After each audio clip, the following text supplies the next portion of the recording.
Oh, oh, yeah. It's bravo for me. VSC to the times. If I start, they don't see. When the nature beauty is passing by. They have ears, but they don't hear. When the word of love is said to them. So she showed us how she took. Uri ruwaram yasi. What's Uri chipo chamasi. So she showed us how she took. Uri ruwaram yasi. Uri chipo chamasi. I don't care what you've been through. I want to feel the love in you all over. It's okay not to be okay. I'll see what I see my punish chago. Yes, they come and they go.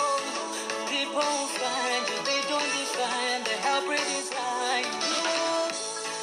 So she showed us how she do. Uri ruwaram yasi. Uri chipo chamasi. She showed us how she do. Uri ruwaram yasi.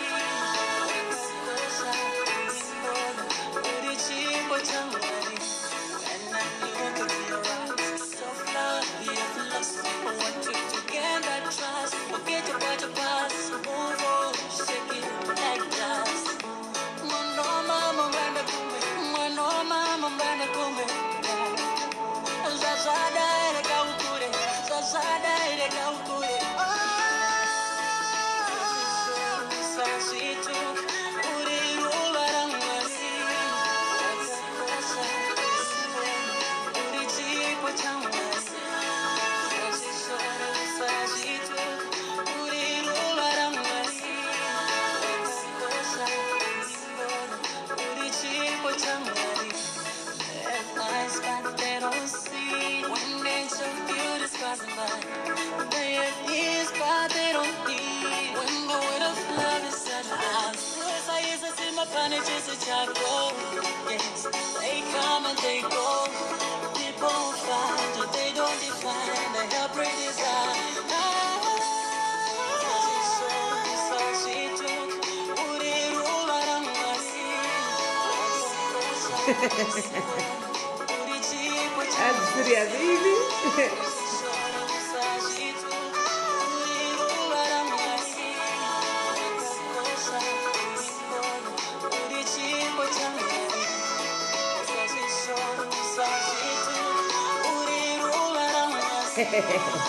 Night one day,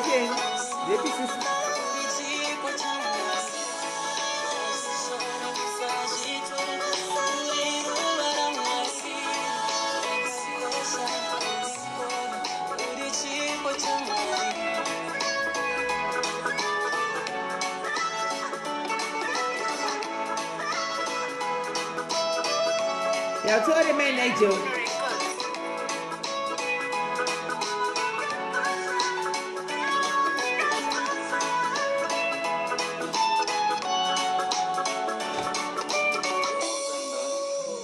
I'm not broken.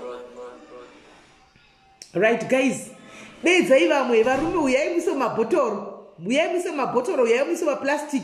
Varume vose uyai pano. Kune mabhotoro enyaya tichakupai. Kune maplastic enyaya tichamapabbag enyaya tichakupai. Kune mabhaibheri enyaya tichakupai.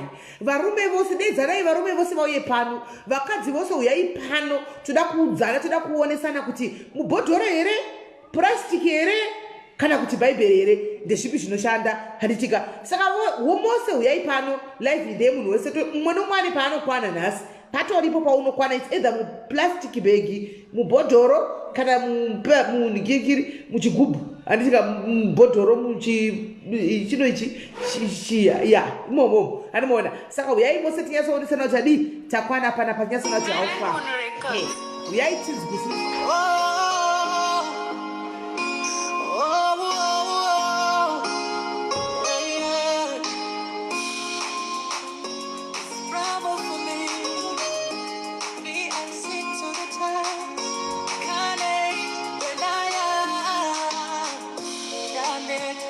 Vanetsa, I'm into, I need.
yangu yakangotarira muromo vakasamira chekuta kuna asisima ninaro tarisiro ndinayo ramangwana rakateka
makadiko nchiti ngatisangane pano pachirongwa chezuva ranhasi. Aiwa vasikana, ngatisanganei kai. Imusi zvamunongoziva kuti tinomboti nenyaya dzelockdown idzi. I hope you guys yourself, I hope takakwana, I hope taungana tese. Nchiti aiwa sanimonani ninjani, aiwa machelo ane madheko ane apudhi ehe nda ehe aiwa ndoribuwa kuti mose mauya pano handitika aiwa nyabonga kuti nonke nikona la namhlanje, right?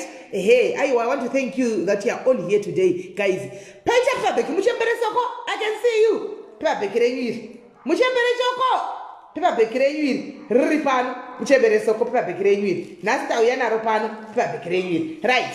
Botoro, Kuki lion.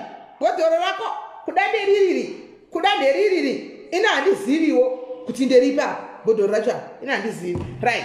Toisawo apa hameno kuti ndevanhu vari kukwana umu ina handizivi toda kutonzwa kwamuri muzuva ranhasi. Handitika ndatiregai tisangane pano. Handitika right tinzwe kuti nyaya dzinofamba sei. Mazvita zvenyu guys tasangana pachirongwa chezuva ranhasi chiti ngatimbodai kudziya nyaya dzinodai idzi dzanetsa mukati medzimba idzi. Kwai varume vanetsa mudzimba umu. Zvinhu zvavari kunetsa mudzimba kudai so zviri kufamba sei, voitwa sei, voiswa unogona kuiswa muplastic umu asi ndofunga zvinodhipenda nesaizi kuti unokwana here kana kuti unoda ziguru riya zihombe chairo ziplastic ziguru riya kana kuti imomo unogona kukwana umu handizivi. Kana riri bhotoro anogona kukwana muchibhodhoro ichi here kana kuti ari giant anomaona riri giant sana BMK ya unogona kupinda mubhotoro rakaita seriri. Handitika right kana kuti i one size fits all. Inenge ichinzi one size fits all. Ina handisi kuziva. Handitika mukana tichaupa kwamuri. Handitika mukana ndewenyu. Handiti right regai ndigare ndataura kuti muzuva ranhasi guys pano atituke munhu hautuke munhu pano anditika umwe nemumwe ane zvaanobhilivha nazvo umwe nomumwe ane zvaanoita kwaanogara anditika hatisi pakushora tiri pakuda kuziva nekudzidza kana wakaisa mubhotoro iri dikiri regai kushora anditika ngatiteerere nyaya yake tiwo kuti munhu wakakwana sei mubhotoromo ende zviri kushanda here mubhotoromo ende zvakatanga sei kuti munhu azopinda mubhotoromo wakamukwanisa wakamupinza napapavere kana kuti zvakafamba sei tete tichida kungonzwa anditika ukaona wablokwa watuka anditika hatidi munhu anotuka toda yatsonzwa kuti zvinofamba sei toda kudzidza anditi kana wakuda wakaisa mubhodhoro guru iri anditika unouya uri nyaya yako tudza kuti ndakaisa mubhodhoro guru hakuna munhu anokutuka andi munhu wese ngaapombonoke panapa kana uchikwana mubhodhoro iri kuti ndakatora ziguru chairo rekukokora riyazi 1.25 rekukokora 2 liters ndakatoisa izvozvi ndo maatutori ndikanoisa kwandakanoisa imomumu aiwaka imi ndimi munenge muchitidi ndimi munenge muchititaurira anditika kuti zviri kufamba sei handiti kana riri pabheki iri motaura kuti aiwa ini ndakaisa zvangu mupabheki handitika ndakasungirira kuda pamuti kana kuti ndakaisa mutoilet kana kuti ruri pai handisi kuziva imi ndimi munozotitsanangurira munhu atukwi munhu nemunhu nebhilifi yake kana uri uyauya anoshandisa mabvi namagokora aiwa ini ndakashandisa mabvi namagokora zvangu zvikadii zvangu zvikaita ndika saka guys ndanditi kuzofara kuti dei manga madeedza varume vose vauye vazive kuti vatambudza vanhukadzi kusvikira papi nokuti vanhukadzi these are our last resorts now these are our last resorts iwaya these are our last resorts pakati pezvinhu izvozvi zvikaizvi pane 1 chako pazvinhu izvozvi 4 izvi pane 1 chako ndakuzosiya dombo ndora ndakuzosiya remapostori riya handika pazvinhu 4 pane 1 pavanotokwana ipapapa toda kuti vazvinzwire vadzidze kuti zvavari kuita mukati medzimba umu dzimwe nguva haisi mhosva yemunhukadzi handiti asi unenge aiswa pakona nemurume wacho iyeye handitika murandarume kuti chirega ndiise mubhotoro ndikire imomo zvigaremo zvisabude toda kuti vanzwisisa handitika asi gaizika tiri panguva yekuti tiri kumbodeedza vamwe panguva iko zvino izvi handitika pane just munhu uyu wandiri kuda kuti timbonzwa achitaura nezvake nezvenyaya yake uyu mirai timbomunzwa tongomupa 10 minutes tinzwe nyaya yake handitika toda kunzwa nyaya yake chete munhu yeyushu handitika toda kunzwa nyaya yake tisati tatanga kuona kuti varume ava toisa papi saka vanhu garai mune mabhotoro enyu bhotoro plastiki bhaibheri unokuti umwe neumwe nhasi une paachakwana tose handitika right solution wakadii zvako SIS MELLY uri sei ndiri safe inini ndiri safe and sound muri sei mimi mushe uri kuzvigwana sei necorona iyi takatozvilokera mudheni handitika aiwa tina kugamuchira pachirongwa chedu chezuva ranhasi kachiti aiwa ndiwatishanyira watitsika panapa kaiyo ndinotenda imimi mandigashira right takamira zvedu tiri kuda kukupa 10 minutes dzako dzakakwana kuti umbotudza kuti solution uyu anoita nezvei unonzani unogara kupi handitika unyatsotiudza kuti iwo uri ani zvakamira sei timbotangira ipapo handitika right maitanye zvakanaka naita basa zita rangu ndinonzi Godfrey Chirau ndakaberekwa kunzvimbo yekwekwe but iziva nondiziva nekuti solution is an upcoming recording artist ari zvakare performing artist ndakatanga zvemumanzi 2013 when I first recorded my single rainzi Kiyangu and then out of that Kiyangu pakabva pazobuda album from then ndakaingorekodha masingles tichireleasa masingles tichinda takada kusvika nhasi tava pachirongwa okay saka solution iwewe wavene uri married here iwe mubvunzo ndoufarira zvisingaiti nenichibvunzira vaningi vangu vazere pano padiaries yes solution ari married saka vaningi namagwanda ruzi solution uri married solution une makore mangani solution ane 22 alright wakarora nemakore mangani ndai solution aiwa vanhu nyandisi ndoda kuziva ndoda kuziva vari panapa ava ndo vanhu vako ivava vafadza kwada kuziva kuti wakarora une makore mangani iwe une 22 solution akarora ane 19 iwi zvino netinonga kutoziva lula here iwe zvakaoma kani zvakaoma ende zvakaoma shuwa solution iwe kaiwe rega kuti daro iwe mfana iwe right solution warekodha maalbums mangani so far maalbum ndine 1 says that I release one album, and then from then I got to my singles. But I'm working on an album right now. Okay. Time certain inside that Buddhist album. Okay. So music yako unoimba iwe inonzi chi? Ndinofanira kuita Bravo music. Bravo. Yes. Oh, it's for the first time I hear about Bravo. Naimi makwekwe muripo era apa. Vanhu vekwekwe gweru muripo ere vedu vauyamisa omalavu namalex heyo kata tsikwa neprovince. Uyu ndewe kumba kwedu uyu mwana uchu. Ndewe gweru ndewe kwekwe uyu kwekwe negweru takangodayo. Vedu uyamisirwa omwana malavu namalex aiwa guys musari uyaipana apa takatowana 1000 yese uyamisire mwana wemalavu namalex vedu uyaitifarire mwana. Solution saka iwe uri kuti inonzi Bravo inasanamboiwa music inonzi Bravo ini. Ndo yanani chiriza here? Right, ndo yamamchiridza chaiyo. Saka ndiwe akatoimba here papa? Ndakatoshaura. Oh, zvaunotogona naiwe. Inga unogona. Saka iwe unoridza negitari here iwe? Ndinoridza negitari ndo instrument rangu randofarira.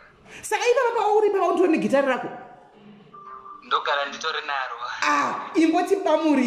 Imbotibamurira timboyazowa kuti ndiwe here unogona kuti juta ndi wakaimba apa iwe usiri iwe. Imbopambura mbichana timbowa uchiimba. Ehe.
Hanzi kufa kwemurume kubudaura makore mangani kondichisaura muri yangu yakangotarira muromo kasamira tekutakuta asi simba ninaro tarisiro ndinayo ramangwana rakatekana kaira.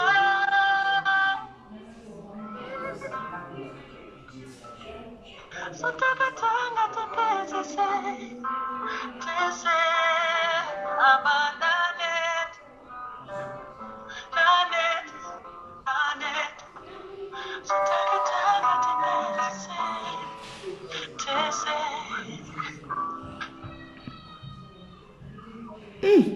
anonze zvese. Ndikuona malavu nemalikes, ndikuona vanhu vari kuti unogona, ndikuona macompliments pano, but music yako inochemedza solution. Ndapasada kutochema. Iwe unogoimba zvinhu zvokuti tinosurukirwa seikowo iwe solution. Ndozvinenge zviri pamwoyo. Unoona manje zvandinoita. Pale right my life. You know, music to me is a way of expressing zandiri kufila. Because in general, I'm a shy person. I need to go to ndinopedza ngopa kuimba nepakunyora. Saka ndanyora ndaimba mozauti solution ane zvaari kutaura. Probably life make kana zvakaitika kana zvaari kushuvira kuti zvigoitika. Saka pawaishuvireya? Apa ndaingoshuvira life yakanaka. Unoona semunhu ane mhuri. Unenge uchida life iri nani yokuti ukwanise kuchengetawo mhuri yako even kwawakabva vabereki zvavo vanenge vachitarisira kwauri. Saka nezvinenge zviri paground nesituation inenge yakamboti omei kamunamata kwengoti Mwari ka zvamakapromisa zvese kuti muchatipawo zvese kwatakatanga kutangira kweya tiri tese ndoshira futi kuti tizongopedza tiri tese ndachingotambira chete pasonga so best was a prayer but unoimba wena voice rako unoziva zvakato ndatofunga kuti maybe pamwe kuda sezvo ichimboeditiwa music apa pandaridza pafoni but pawantozonyatso kuimba negitari ka zvinotori nemore power and more punch kutonyatsoimba wega than kuimba kutoridza pauyu pafoni ende ufunge unonyatsoti wanyatsogona vanhu vari kubvunza nzi music yako iri payoutube here tinoda kutoimhanya izvo kunosubscribe naiwe I have a YouTube channel yakanzi Solution GC Official. Solution G? Solution GC Official. Alright. Hanzi inonzi Solution DC what? Official. Solution DC Official guys. Hande ku YouTube tino subscribe vedu we mazvinzwira mwana unoimba uyu manzwa indada kuchema kuti chokwadi kuti takatanga tose zvamaka promisa zviya kuti mwari totanga tose madi kuti chingopedza tose imi munzi music une mudzamu music une udzamu ina amuna sana mbo chinonzi bravo ndataka kuti chinzoona asi music yake ine udzamu andimaona saka chimanyaiwo ku YouTube munogona subscribe kuti Solution DC Solution DC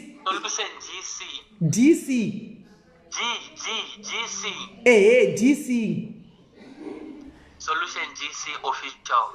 Solution DC Official veduwe ngatinde tinosupporta veduwe mageto youth edu ava ngatinde tinosupporta mwana wechidiki mazvizwa kuti ane 22 ende pa 22 atori nemhuri kudhara chishubiro chake kuti aendewo kumusoro zvaanokumbira kuna Mwari manzwa achitaura dhanzi vabereki vakatarisira inini ndine mhuri already mhuri yakatarisira inini zvino zvinhu zvacho situation paground muri kungoizivawo guys vana vari kuzama kusumukirawo vana vakati aiwa isu muinda mustriti kunobira vanhu zvikwama isatikwanisi kunobvuta mafoni isu bodo toda kuti tiite zvokuti tizvimbirewo tichitsvagawo chii vanotisapotawo handitika zvinhu zvedu zvichidi zvichifamba handitika so guys chikumbiro changu muzuva ranhasi handiti kuti veduwe heyo uyu nikikiri Solution DC uyu official veduwe ngatinde kuyoutube tinosubscribe veduwe there's nothing wrong in just going tongono subscribe handika payoutube channel yemwana uyu kuti awanewo chouviri handiti awanewo chauviri awanewo kusapota mhuri yake awanewo kuti saka iwo music yako kana chida vanhu vachida kutenga vari kuidownloada vari kuitenga kupi iwo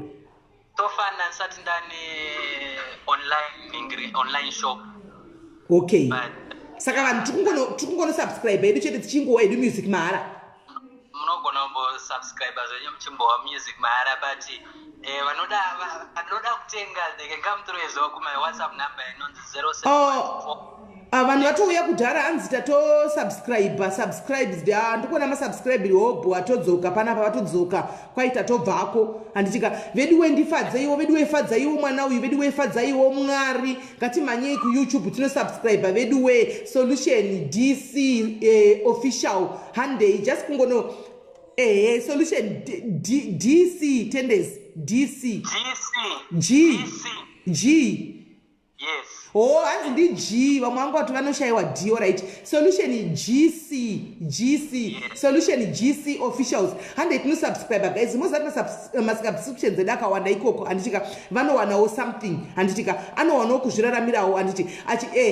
G for gurundoro achimirira kuwanawo kuti azoisa music pamarket kuti muzotenga iko zvine zvanzi achiri mahara music saka muna zvakangonaka kuti tinzwe mahara saka zvandichaita mwana uyu ndichadai so handiti semunhu anonakidza handitika semunhu wamanzi wamose muri pano imimi vanhu 1000 handitika ndichamisa zvakare kumvenge handitika kuti apoti achiita ndomisa mapre approval apoti achiridza ikoko for the next even 2 weeks achingokuridzirai negitari rake achikuimbirai album rake muchingonakidzwa zvenyu munguva yelockdown ino ishi handiti mazviona ndo zvandichamisa kuti opinda mvenge paangofungira nengati papre approval ombopinda obata gitari rake okuridzirai zvenyu tichimbonyazidzamisa pfungwa guys tiri palockdown tisapota vana ava handitika so GC ndoda kutendera kuya kuchironga kwawaita muzuva ranhasi uchizondipandi youtube link yako handitika ndobva ndazongoiposta panapa after the show handitika but iwe usati waenda handitika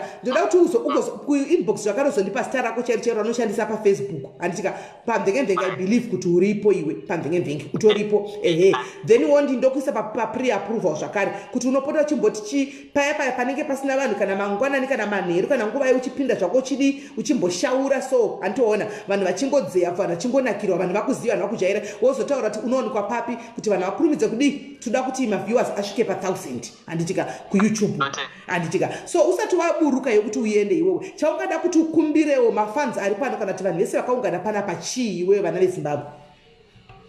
Right, chandinongoda kutaura ndechekuti tsvigiro rwenyu nesupport yenyu is all that we want. Ma-opportunities akawandawo ma-platforms ekuti tikwanise kuita zvatinogona. Ma-shows, like I mentioned earlier on, I'm a performing artist as well. Vane ma-functions awo, ma-corporates, ma-parties, ma-weddings as well. Tinouya tichitandadzana nemi. Munongondibata through my social media platforms kana email yangu ndichakupai zvakare vanokwanisa vanenge vachida kuita mabookings awo. Tinoita zvakare ma-dedication songs. Une musikana wako nemukadzi wako wauri kuda kuita birthday surprise kana chii tinoita futi ma-dedication songs. Tinoita ma-jingles for ma-corporates, ma-companies zvimwe zvakasiyana siyana. Saka zvananchida ngotaura ndezvekuti zvoni ma-platforms akaita seanaya ndo atinoramba achishuwira kuti tinge tichiwanikwa tiripo tichinge tichipiwa mukana wekunge tiripo so that tinosangana nevanhu tichipfuurira mberi nebasa redu. Right. Aiwa, I see a lot of people vadzoka vedu veregai ndikutendei vese vana ndichidaiwo maoko ndandiri kutenda vose vati subscribed ndiri kutenda imimi kuti maita henyu madzoka matosubscribe nechekare handichika so zvaachaita uchandipa link yake ndokanda guys hapana chinomborwadza ndofunga anongori neYouTube channel ekuti azame kurarama tongonobayawo chitongonosubscribeawo handiti iko zvina chatindatenda zvake for free kumvekemveke tichinzwa music yake tichijaira chiteerera handiti maona zvichitotifambira handiti maona so hapana chatinombobva pakungoenda kungonobaya subscribe handiti maona kungosapotana as maZimbabweans handiti mazviona and then iye woita hake zvanogona kuita so guys vese vasubscribe ndoda kutendai maita basa mwara kuitire zvakanaka handitika ndo inonzi empowering one another handitika ndo inonzi kusimudzira vana vedu vechidiki ava vana vedu ava handitika ndatomutarisira mwana kwandiri handitika and I believe kuti medhem vari padhuze ndoda kutoziva zvavo kuti medhem havana kuisa mubhotoro here ndoda kutozova because pamwe unodaro wakatopinda uri wakada mupavheki pamwe wakatokwana handizivi asi tichida kuzinza edu kuti medhem anoti kudii handitika so solution thank you very much my brother ndozokubatana newe tapedza panapa kuinbox kuWhatsApp wondipa madetails ese YouTube channel yacho ndoita zvokupostawo zvakare iwewe nezita rako rekuFacebook so that ndokuisawo pa-pre-approval handitika kuti ukwanise kudi kupota chichiridzira music paipa yatakatobhoyekana iwo pinda zvako negitari handitika aiwa kavamanyeruke vamaitwa vamanyeruke avapera vamanyeruke havana kupera vamuka pana solution vamanyeruke vatomuka ndo vaita zvegitari vamanyeruke vamekaniki manyeruke ava vamuka pana solution ava havana kupera handiti mazviona vadzoka saka handei tinoteerera music yake guys tichinzwa sipita kana une zvinokunetsa zviya guys uri one you can listen to his music handitika wodzamisa pfungwa wotodzwa zviribo so ndoda kutenda hanzvadzi solution chiti mwari vakuitire zvakanaka handiti ane mwa muropafadzi ndoda kare vese vasubscriber tinongoda kuramba chikutendai rutsigiro rwenyu rwakandikoshera kwazvo thank you so much guys all right thank you very much my brother tobatana kuseri rega timbonzwa mumaPaper mamakapindawo all right right tadzoka pachirongwa chedu nhasi chezuva ranhasi guys tadzoka pachirongwa chedu chezuva ranhasi ndo chatadzoka chezuva ranhasi tadzoka right regai ndigare ndapina nhamba yangu yekuti chi thank you vese vabva kunosubscribe handitika regai ndigare ndaisa nhamba yangu yezuva ranhasi yekuti munofona handiti tinoda kuti tinyatsohwisisa vose vakavharira mumabhotoro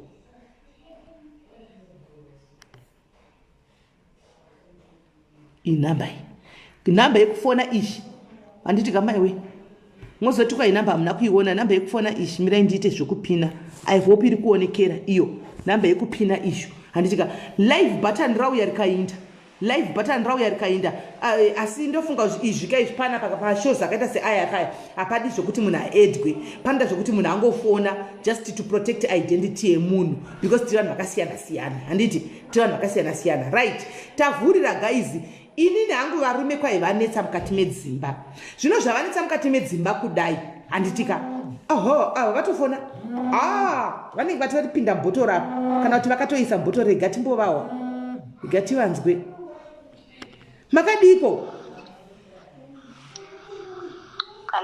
halo makadiko mama tiripo saka imimi maita imo yapachirongwa muri papi muri kukwana papi imimi pazvinhu izvi 4 apa inini handina kana kuisa munhu pabhodhoro asi I wish to, because the things that men do, I'm sorry Shona yangu is not that good, but the things that men do to us sometimes you are forced. Like right now I really wish ndingangowana munhu anganditi ichitora ichimuise pabhodhoro nekuti aiwandanzwa shame. Okay. I think sometimes imukuta noise mani by these men. Okay. Sorry? Okay, ndikutaura nevana vari kuita noise kuwavo. Yes, I'm saying sometimes I think women do these things not because they want to, but the things that men do end up pushing them kuti vaite these things zvokuti vaise vanhu pamabhodhoro because you'll be trying kuti munhu wako mugare mese muvake imba enyu, but woona kuti munhu wacho anongopengereka achingoita zvisina nebasa rese. Saka at the end of the day you really end up feeling like, okay, inini I'll do this. Okay, kuchengetedza imba yenyu. Alright. Saka imimi kana given the opportunity nhasi vabva vadonha. Alright. I wish vangafona futi. Handizwa kuti vadonha sei. Let me call you back. Tione. Handizwa kuti ndichiri kuda kunyatsonzwa kuti zviri kufamba sei. Panenge papinda somebody, panenge papinda someone because call yakudecline.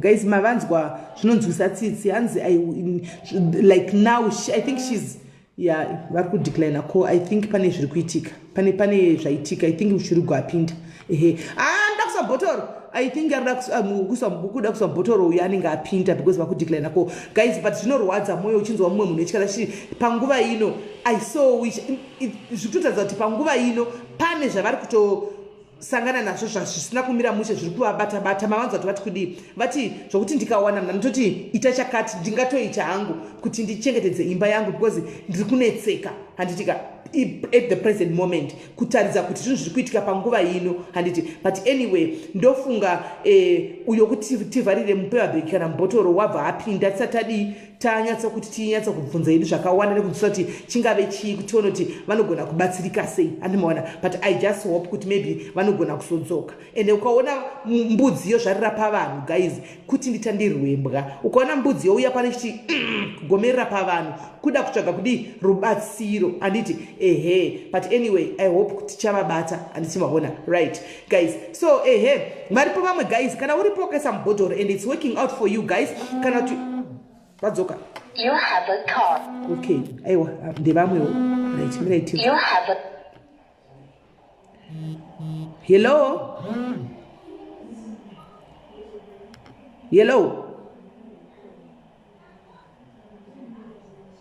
hello. Why ndisiri kumunzwa? Why am I not why ndisiri kumunzwa naye?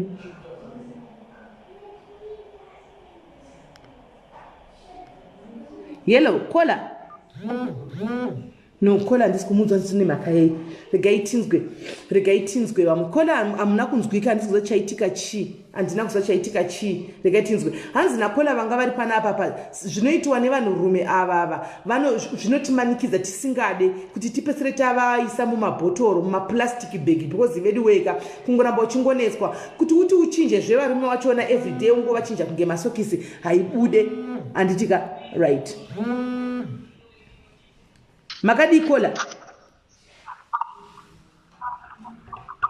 makadi. Hello kola. hello. Yes, muri right. Yes, ndiri right. Ndiri boy nini. Tokugamuchirai pachirongwa. Imi makadi muri papi?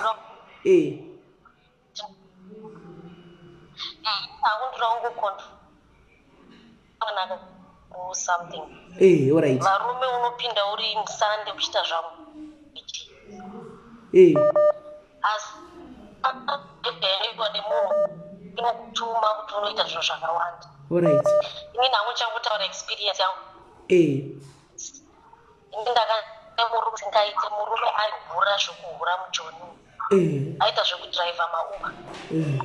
Akasvika paextend yekuti aita akapinda mumba wainzwa achigegedza achiseka nevakadzi vachitorana manudhu vachiita sei. Munhu akuti ukamubvunza womuudza kuti ishamwari yangu. Wotazve zvekuti kurara pamba 3 days 2 days wonorara uko. Saka kufamba ndakabva ndazonzwonzi pane vamwe vanozviti madzimai kuCape Town uko. Ndobva ndaenda vapinda hopostori hamino zvavanoita. Ndobva ndobva vati unouya negaba remayonesi. Unotenga lock key chinonzi that pedalock uya nemaki yacho uya nejira rered. Vakanditi chichi I don't remember what was it other thing. Andakabva ndaenda ndokubva vanoti ndobva vati hanzi unozonokora what do you call it ivhu. Ndikati manje nini muSouth Africa tinogara maflats. Saka kuti ndinatsokuwana ivhu ndinoriwana vakati aiwa chena utora ivhu rekubeach unotanga watsika netsoka yako woita sei woita kunonzi kundokora tsoka. Vandati fine and I went and I brought those things. Vakabva vanzouye nembiya ndikati inini mbiya muSouth Africa handisimbozora handisi kuti mbiya inowanikwa kupi. Ndibva vati ndisiyire mari chii ndozokutengera. Vandati fine vandavasiyira. Ndobva ndazoita arrangement and then I went to her. Ndobva vanoita zvavakaita vakasanganisa ivhu riya vakati ndinyore zita pajira riya randandatenga zita remurume ndikaisa. Vaizojira rera vakabva varisunga pachidoloko pavakiya. Handinotengeswa ine about 3 keys. Saka ivo vakatora key 1. Alright. Then ndakabva ndasara key 2 zvikanzi yochengeta imwe key inichachengeta imwe key. Kana wakuda kumusunungura makey edu anofanira kuita sekusunungura. Kadapo ndobva pedalock here they tied it and then they put it in the mayonnaise bottle nemavhu naya zvikanzi asi chaunonoita manje unoenda wonogeza nemvura iroyo for 3 days. But kana wakunopedza wogeza woita se wobvisa mvura yasara shoma wodzosera Mubhodhoro the third day. The third day unoenda pai unobvisa key wochengeta woenda pai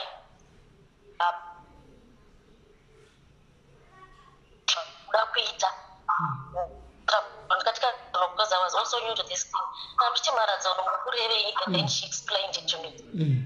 Ndobva ndaenda ndakanogeza 3 days ichita zvandinoita pa 3 days yo futi mushuga anambodzoka kumba futi ndopanga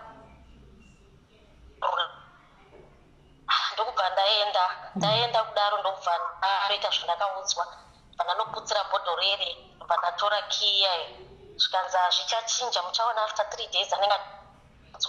After 3 days sure the guy came back home but haana kuchinja akangodzokozvo kungodzoka kumba. Saka inini I think it was all in my head now kuti munhu adzoka achiinda fa ndikuona next week munhu anoita se atongodzokera munhu wake. Ndikadzokera ndikati madzimai ndo situation iripo zvikanzi enda unotora hembe yake 1 nehembe yako. Ndobva ndaenda ndikanotora vakati nditenge hanzi pane chimwe chinonzi chokolosh salt. I think vari muSouth Africa munoziva chokolosh salt. So ndikaenda inowanzotengeswa muzvimaSomalian shops.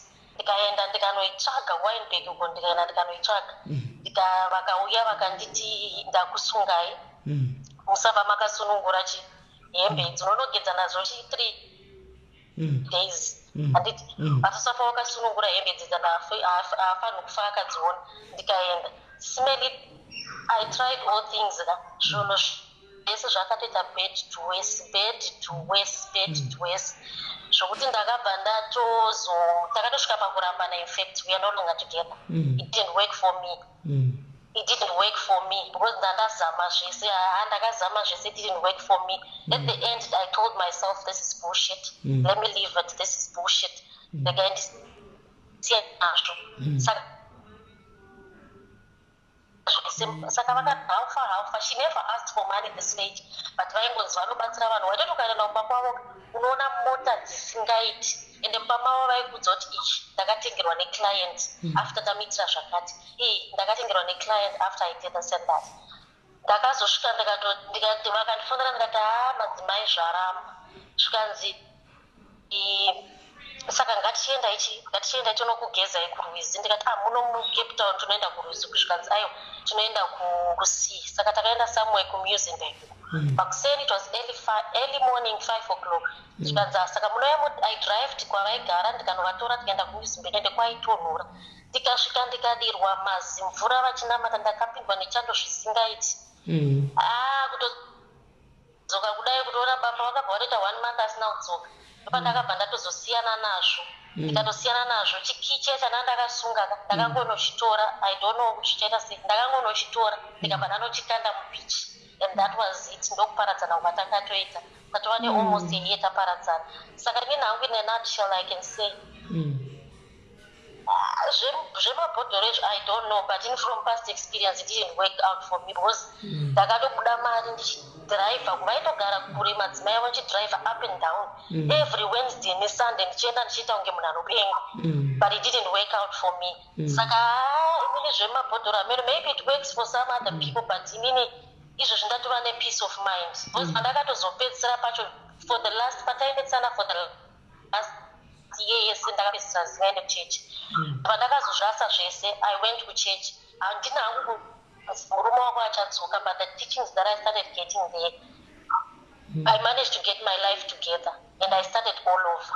And then ndatovari nani ndatokanganwawo nezvake dzakutongozvitaura sehistory, but zvemabhodhoro zvezve personally for me it didn't work. Maybe ndakatozvitorera zvimwe zvinhu zvisingatozii zvichatondiafecta for the rest of my life. But unongoziva murume unopinda uri musande but wobuda uri muroyi because munhu anokuita kuti uite kunge avhenaro. Saka ndo experience andakaitenga. Right. That is what I experienced. So in other words, but inini munhu akanyatite taurai. Saka ndini hangu in other words kana rudo rusingashandika zvekuisirana mishonga nechizvezveka iwo kutowesta time yako makore achitofamba kutozozvirealize kuti gore randakapedza ndichita up and down. I could have done something with my life. Ndingadai ndakatoita zvinhu ende izvozvo nditori single soka I don't even have a boyfriend or whatsoever. Nditori single soka kutozwa life yangu kufamba pane kuswera ndichistresswa ndichiviga zvinhu kuti ndoviga bhaiko t-shirt dzakabatanidzwa kuti asadziona. Ndakazvirasa zvese mubhini zvakangobatanidzwa ndikachikanda mubichi and that was it. Saka hakana munhu akangonzi naMwari haasi wako saka ndakatobva ndatsongosiyana nazvo. Alright. Saka ndakabva ndangosiyana nazvo, but what I thank God right, ndoda kuzobvunza kuti iripo here time yekuti munozviningirira munotombozviregreta mega kuti pamwe dei ndakaziva zvandakaita izvi, pamwe dei ndakatsanya zvinoita vamwe vakadzi sezvo muchiti makazoona teachings dzinokubatsirai kuchechi, makatsanya mukanamata mukadii, pamwe zvaigona kutomisa imba yenyu kana kuti makatongoita zvakafanana. Aiwa, inini zvandaita problem yandakaita ndaiti pamadzimai ndichienda zvekutsanyawo ndichienda akumapostori hatichatotauri ndakaenda kune venguwo tsvuku ndikanotengeswa hanga zvichinzi dzipise ugodzita sei ugocheka vhudzi rako rimwe hapo ugozvisanganisa ugobika. Ndakaita zvakawanda asi kuti ndaizviita at the same time handifungi kuti nyangwe Mwari aindinzwa ipapo. Ndakaita zvakawanda at the same time. I used to fast at the same time. I used to go kumadzimai vavo zvemubhodhoro at the same time. Ndakaenda kutsvuku at the same time. Ndakaenda kuve matombo ndakaita at the same time. Saka ndakatobuda mari kana ndaiti kana ndabva kubasa ndototitenderera nhingi yatouya kwangu nhingi ati takaita appointment yekwakati, but I regret doing all those things. But at the end hangu inini ndakazoti zvese ndaona kuti zvese apa ndapera mari. I went back to church, but I regret it because I don't know kuti ndakatakurana nei. Hapana hangu chamboti chaitika mukati meupenyu hwangu, but handitozivi kuti ndakatakurana nei, and I regret I wasted 1 year of my life. Iye murume zvake zvaaitoita upenyu hwake hwaitoenda mberi, and yet inini ndanga ndichiri kungoshingirira kuti kuti murume achadzoka ticharamba ndichibatirira, murume achadzoka ticharamba ndichibatirira, asi it didn't work. I wasted my time. Saka zvebhodhoro izvi kaizvi I think kungozvida kana zvisingaitika munhu ndokuzopedzisira makupisana. Don't force zviri nani kungozvisiya wongozvienda if it's not meant to be, because you hurt yourself in the process. Ndakazvirwadziwa ndikatotarisa upenyu hwangu hwandairarama kuti ndakapedzisira ndatozvidzikisira kuti ndandirapa ndotopedzisira ndakupinda nedzimwe nzvimbo dzandisingazivi nezvimwe zvinhu zvandisambokura ndisina zvokuti kana mai vangu vakazvinzwa izvizvi vanoti kwako kwava kuda murume. So it was not worth it for me zvangu. It wasn't worth it for me. What a powerful confession. It wasn't, but I thank God ndakazoziva Mwari, and I started because divorce kwatakazoita zvisimene zvakaita wese kuenda kwese kwandaita ndati ndikanopiwa nhingi ndotodzoka zvotoita wese vachiti aiwa mirira zvinoita, vanenge vachitooka Mwari kwavanenge kuti Mwari inguva yaMwari, inguva yaMwari. Sekumadzimai ikoko specifically waiti ukaenda handidi kunyepera, you would see a lot of people. Vanhu vane mari dzavo, vane mota svinu kwete dzataidhiraivha isusu, vane mota svinu, vane zvinhu zvavo, vachiuya kuzopfungana ipapo vachipiwa. Usviti ukapinda make okudza kuti nanhasi ndakambotenga ende handikubhadharisei. Nozongotenda kana zvakuitira. Maitoofwa kana madringi zvekutenda zvonzi vanhu vanouya vachitenda, but for me it didn't work. Or pamwe kuti ndakasanganisa kana kuti maybe it was maybe because vamwewo zvinovashandira kana kuti zvine maperiod ekushanda kana kuti faith yangu yanga iri shoma, I don't know. But it didn't work for me because patakatozoparadzana nemurume, he took everything from me. Ndakapedza ndangoti you know what, you can take everything. I started from scratch kusvikira pandava panapa ndatova nditori right. That guy never physically abused me, but he abused me emotionally. Up to now nditori nema-emotional scars. But I thank God I'm healing. Kunyangwe kuchechi kwandakatozoenda havana kubvira vandipromisa kuti murume achadzoka. They gave me country. If it's your decision that you have decided to move on, we'll help you pray to move on. To move on, and you should pray for yourself to move on and have a life. It doesn't matter that you are now 34 years. You can start again. Even up to now, I think Mara Wandizaro, but zvese zvindakaenda izvozvi ndikatozvifunga nanhasi handidi kunzwa chinonzi mupostori, handidi kunzwa kana chinonzi n'anga, kana kunzi zvematombo handidi, kana zvinonzi zvemabhodhoro nyaya dzandeichivereka kana kuita sei handidi, because for me nothing worked. Zvaitoita from bed to waste. Waiti ukabvako pamwe musi wo akadzoka aidzoka achikudza mamwe mashoko ekuti haurare usiku hwese wakangodai uchizwa pamoyo pachirova kudaiso. That was the emotional abuse that I received. But it didn't work for me. So if it's not meant to be, it's not meant to be. Right. If it's not, maybe it works for other people, but for me it didn't work at all. Okay. Of course, I'm still trying to get my life. But that's right. Peace of mind. There's nothing wrong with being single, ladies. There's nothing wrong. Give your time to mourn. Says through emotional abuse. And because I didn't think that in relationship because because I was abused emotionally. He never raised a hand on me, but I can't abuse. I can't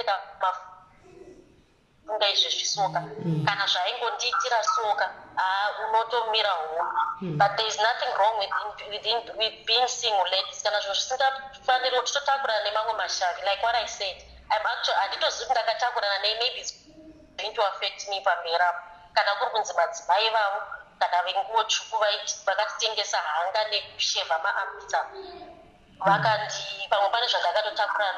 don't know, but I'm just hoping God and whatever I did. Okay, so imimi mama pamakazosiyana nemurume wenyu kuti chikamu zorai volume fupa nemefoni iri kutaura imbo idzorai iri kuita noise. Mati? Pane mefoni iri background kwenyu iri kuita noise.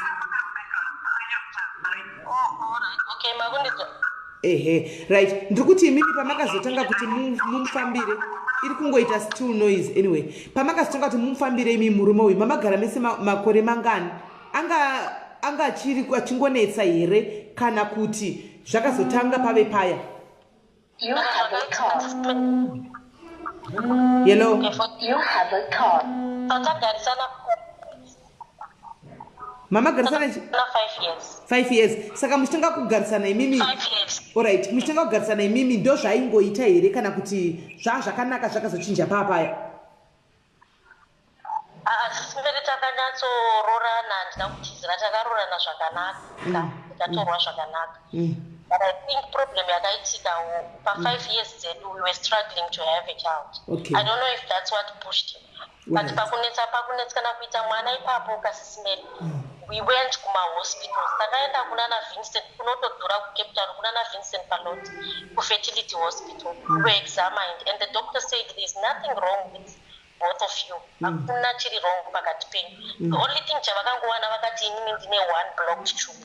But that doesn't stop me from having a child. So I'm not sure if it's the thing yakaita kuti atange mabasa ake iwayo. Because for the first 2 years everything was fine.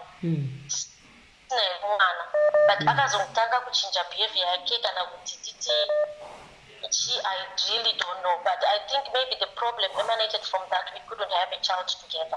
And the problem yakatozotanga futi susu patakabva kuZimbabwe tichienda kuSouth Africa started from scratch. Patakatanga kuita zvinhu zvakaita setumota kudevelopa kuita sepatakatenga mota ndopakabva toita wese waingonzwa kuti munhu utoshava kuti shavi here kana kuti chii. Kaunditi munhu akakura asina nazvo zvinhu zvacho I don't know. Because ndaingomubvunza kuti pane chandinokutadzira here kuti handoti issue yemwana here kuti azvo zvinombondinetsawo sometimes, but it wasn't my fault, it wasn't his fault, so I don't know, but I think that's what triggered all of that. Yeah. Hey, and the worst still now you don't know kuti zvaifamba sei because maisanganisa mvura idzi micheka iyo irovhudzira pahapwa iri uku muchinamata zvemuchisanya, saka kunonzi izvo light nedarkness hazvisangani, saka kuti muchaziva kuti zvakafamba sei hamuchazivi. Aiwa SIS MELLY, what happens ukahurirwa uri mumba unoita confusion ndizvozvo ukaudza kana ukaenda pasocial media kana vanhu vakakuudza you get different things and iwo semunhu anoda kutry kuseva marriage yake unotrega nditry zvisi. But izvi unozviita uri emotional not knowing kuti zvauri kuita zvine impact yei. Saka it's something that you do kuti unenge varume vanovhiringidza kani SIS MELLY handipodi kunyepera munhu anonzi murume anokuvhiringidza zvokuti unoita kunge usina kudzidza. Wotopedzisira wakutoita zvese zvose but wotozoona kuti you regret it at the end, but nguva iyoyo I think the emotions will also be taking part and you will be unenge uchizozoona kuti things are not well, but it's not worth it. Mubhodhoro, I mean maybe you can try it, but from past experience zvotogona kuita from bad to worse, because inini ndaitoenda neimwe shamwari yangu up to now shamwari yangu achiri nemurume vaitonetsanawo mazuva iyayo, but nanhasi achiri kungozviita but yahurirwa zvokunzi ame kana nanhasi she's still in denial. Zvinokanya mwakati tondera ndomudza kusana kana chi handitodi kana kuzvinzwa.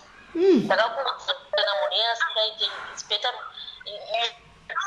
achiti asi wakashinga ini ndine vana 2 kuti ndibve ndine vana 2 wanga usina mwana. Ndikati amai mwana muchafirai kuti mune mwana iyoyo mune vana 2 up to now she still does it. Akanoenda ikoko but these days we just don't talk a lot because nyaya dzacho hadzisanyatsoita hadzisanyatsoklika. Pakaipa. Wakaitikola saka imimi kuzinoinangu wanongokupa advice ndekuti ingoramba muri pana mwadzokera. I think the right man will come along when achauya and then kana akauya ambokunetsi and amumbo zvese zvamaita izvi zvakasiyana siyana izvi.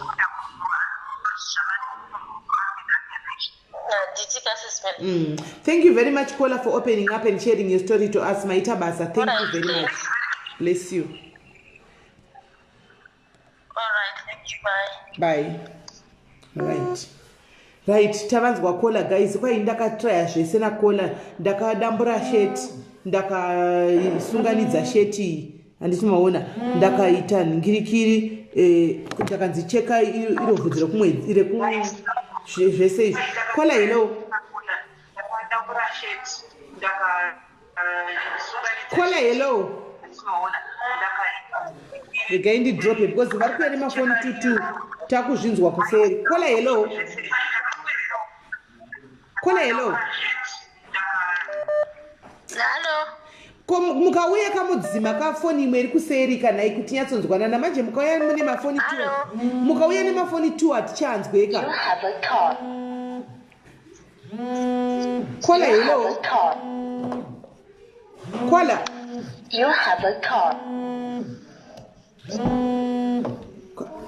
Kola hello. Adisturba call yawo rega. Hello. Muri kunzwa here? Kola hello. Hello. Muri kunzwa here? Hello. Muri kunzwa? Foni iri kumasure nemachitidzivirawo because ndakutongonzwa iyoyo foni ndakungozvinzwa kuseri koko kusure uko. Nemadzima imwe foni iri sure iyi. Hello. Hello. Hello. Hello. Rukukunzwai. Chidzima imwe foni iri kuseri uko. Asi zvakona. Handina foni. Muri kundinzwa here? Tiri kukunzwai Kola. Tiri kunzwa. Okay. Ini ndoda kutaurawo. Hello. Ini ndoda kutaurawo nenyaya yekuisa munhu Mubhodhoro. Makaisa? Aiwa handina. Okay. Ini ndakakurira kusakubva. Munoziva kune mabhodha aya. Saka nhasi ndoda kutaurawo kuipa kwokuisa munhu mubhodhi. Ini ndakaona mudzimai akanga aine chinhu chaigara kuseri kwedhoo. Akanga ari small house. Akanga aine chinhu chaanga ainacho kuseri kwedhoo chaaiti boyfriend yaihora every Friday. Saka aienda kuseri kwedhoo achinodeketera chinhu ichocho. Achichiudza kuti udai. Hello. Tikuzwa ndeimbiri. Utaizoona murume wacho manje achiuya ailoja pamba pedu. Aiuya manje rakaita unga zibenzi. Murume akanga aine mukadzi nevana. Akabva akanganwa mukadzi nevana zvose, akabva akanganwa achiita kunga benzi. Pakazosvika imwe time yekuti zvinhu zvanga zvakuoma kuZimbabwe. Murume uyu mukadzi uyu manje akanga akuita zvikomba. Aikumbira murume kuti chimbobuda panze ndimbovata neava. Tichingovhuma zvakangodaro. Ini ndinongotaura kuipa kwokuisa munhu Mubhodhoro. Anobva akanganwa vana, anobva akanganwa vabereki kumusha.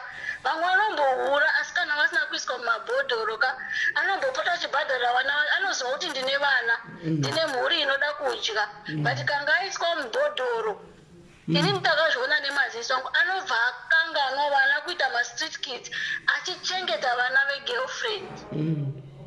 Saka angotaura kuipa. Kola matimimi munhu waive nechinhu chaigara seri kwedhoo. Kamuchiti chinhu mukureva chinhu chakaita sei? Chinhu chipi? Chinhu chakadii chinhu ichi? To be honest, I cannot really say chinhu chaifema. Chiri chimufananidzo chemunhu. I cannot really say chinhu changa chakangoputirwa zvichida. Halo, handichakuzwi. Chiri chinhu chinenge chine mufananidzo womunhu. Hai, chinhu changa chakangoputirwa kunga I cannot really say chinhu chinofema. Chinhu chaanga akabva nacho chakangoputirwa. And foni yangu iri kuenda ichibreka. Akanga ine chinhu chaisafema but ungati zvakaputirwa nemachira nemushonga amenoti changa chiri chiki. Isu handinoziva mabhodha ekusakubva aya anenge aine mabura, isu sevana taidongorera. taidongorora tichimuona ari seri aichirayira kuti kana wauya nepay uya nayo yakakwana. In those days wage system vanhu vaipiwa pay muenvelope. Murume mukuru aiuya nayo envelope achitambidza mukadzi iyeye. Murume mukuru akapedzisira akanga ari manager mukantini very big company in Zimbabwe. Akaba aiba company chikafu chese chiya nacho kumba kwegirlfriend. Apa akakanganwa mhuri. Vamwe varume vemanext door vaimuudza kuti ungavhosiya mukadzi achihura nevamwe achivata nevamwe varume. Anenge aripo akamira akagara padhoo remba kuti ndiri kumirira madhamu wapedze zvavari kuita nevamwe varume. Aiita sex work, varume vachiuya achipiwa mari mukadzi yeye, but iye aingomira kuti madhamu kana wapedza ndozopindawo mumba.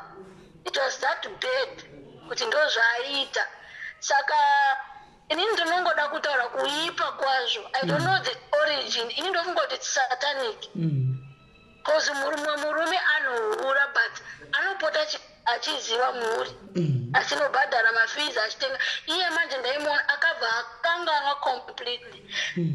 At a certain point mukadzi girlfriend anga isingachadi murume manje, anga isingachamudi because anga abuda but mishonga iya manje akatadza kuibvisa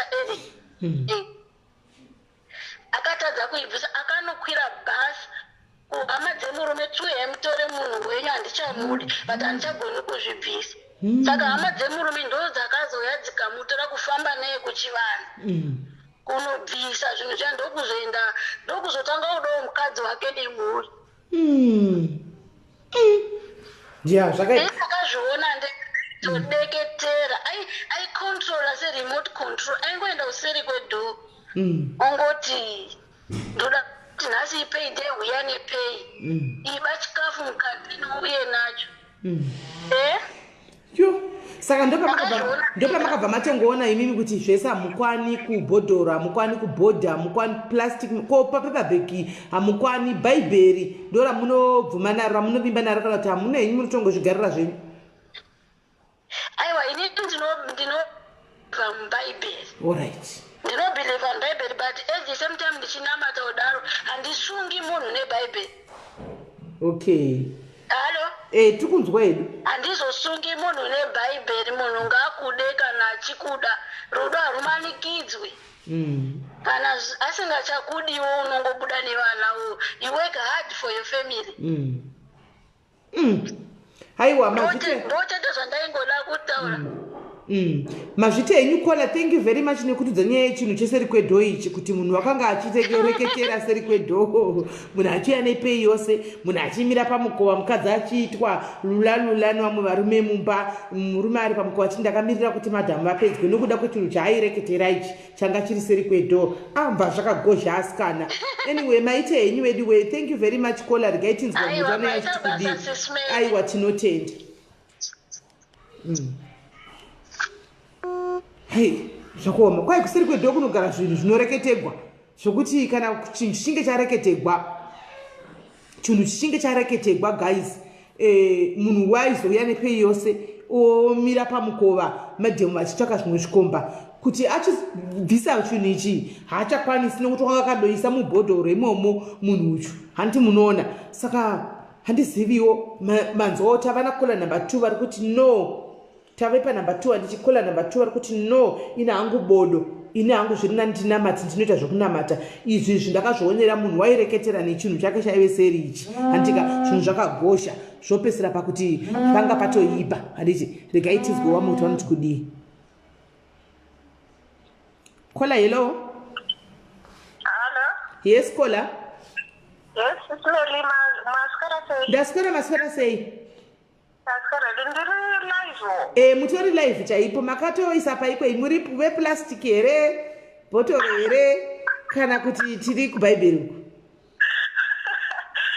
Inini ndakandambofunga kuda kuisa mubhodhoro ndikazviti zvinoinda neropa remunhu kuti zvinosenza ndakazvitraya munhu waMwari asi to be honest zvakaramba after ndatotraya kudaro murume kwakutora vamwe vakati 3-4 pamusoro pangu apa indiri busy kudyiwa mari muno muSouth Africa namamwe madzimai vamwe vatobudawo vaititswa mukurumbira nevavezebc kunzi vanogona chaizvo but to be honest hazvina kushanda saka ndofunga kungonamata plus tinoti go kana munhu agara asiri wako hasi wako to be honest let's not force matters guys otherwise ukangozvinamatira unogona kutozongowana munhu anenge achitoda iwewe as you are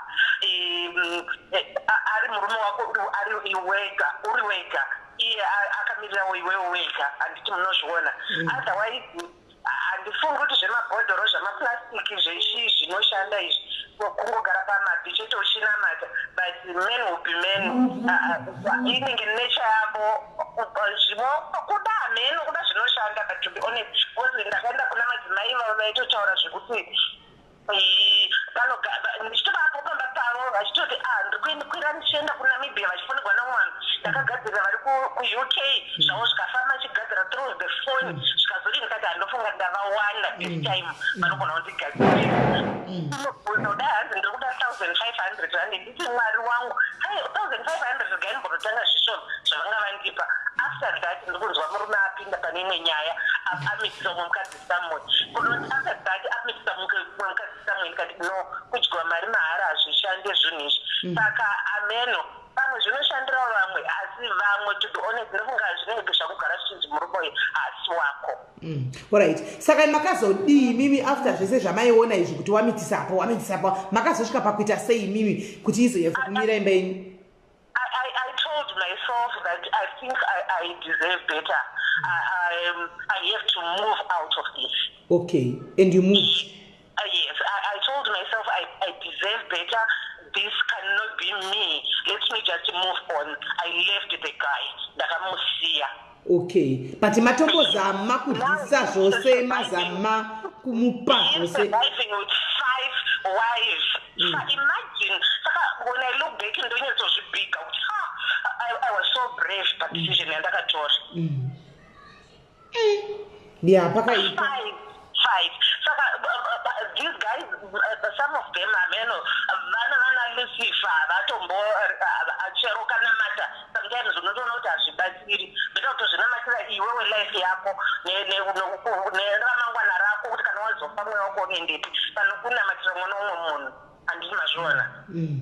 Saka in other words kola you are saying kuti kunamatira futi murume wacho hazvibetseri handiti sometimes kuzvinamatira iwe wega kuzvinamatira kwete kunamatira iye hazvinji tikati zvinamatira inini nevana vangu hey mvashakaoma mashurugu atichambudzai mashurugu anetsa mashurugu isaura zvinji racho mashurugu to be honest zvismelly mvashakaoma hazvo hai yes maite henyu kola thank you very much rega tinzwe vamwe kuti vanoyawo kuda tichaona mwacha achiti ini kwandiri zvakaitika alright achiti ini kuda zvebhodhoro kwandiri zvakashanda rega tinzwewo vamwe handiziviwo handiti maona because so far tave ne3 callers guys vose vari kungoti vakazama guys kutofamba kudorwisa kudoisa mubhotoro kutodii hapana chakashanda guys even kunamata kwachozve vari kukola uyu kuti zve iye wakazamawo kunamatawo hapana chakaita saka toziva zvipi todii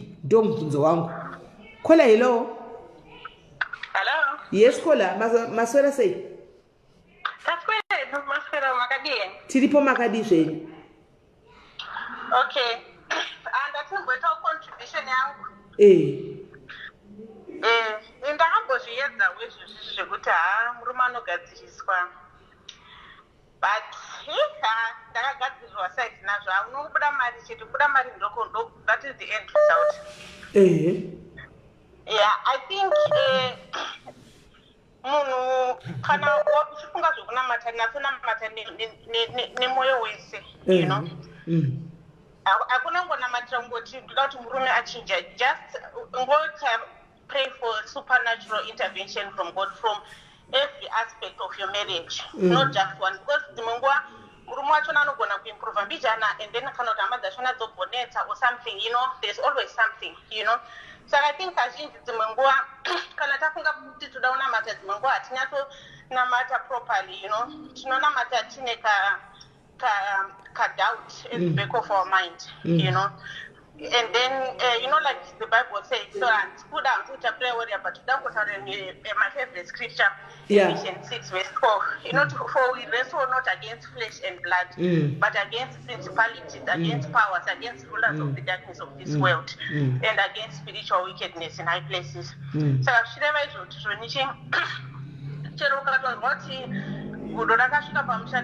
you know, things happen, and all kind of things. But I think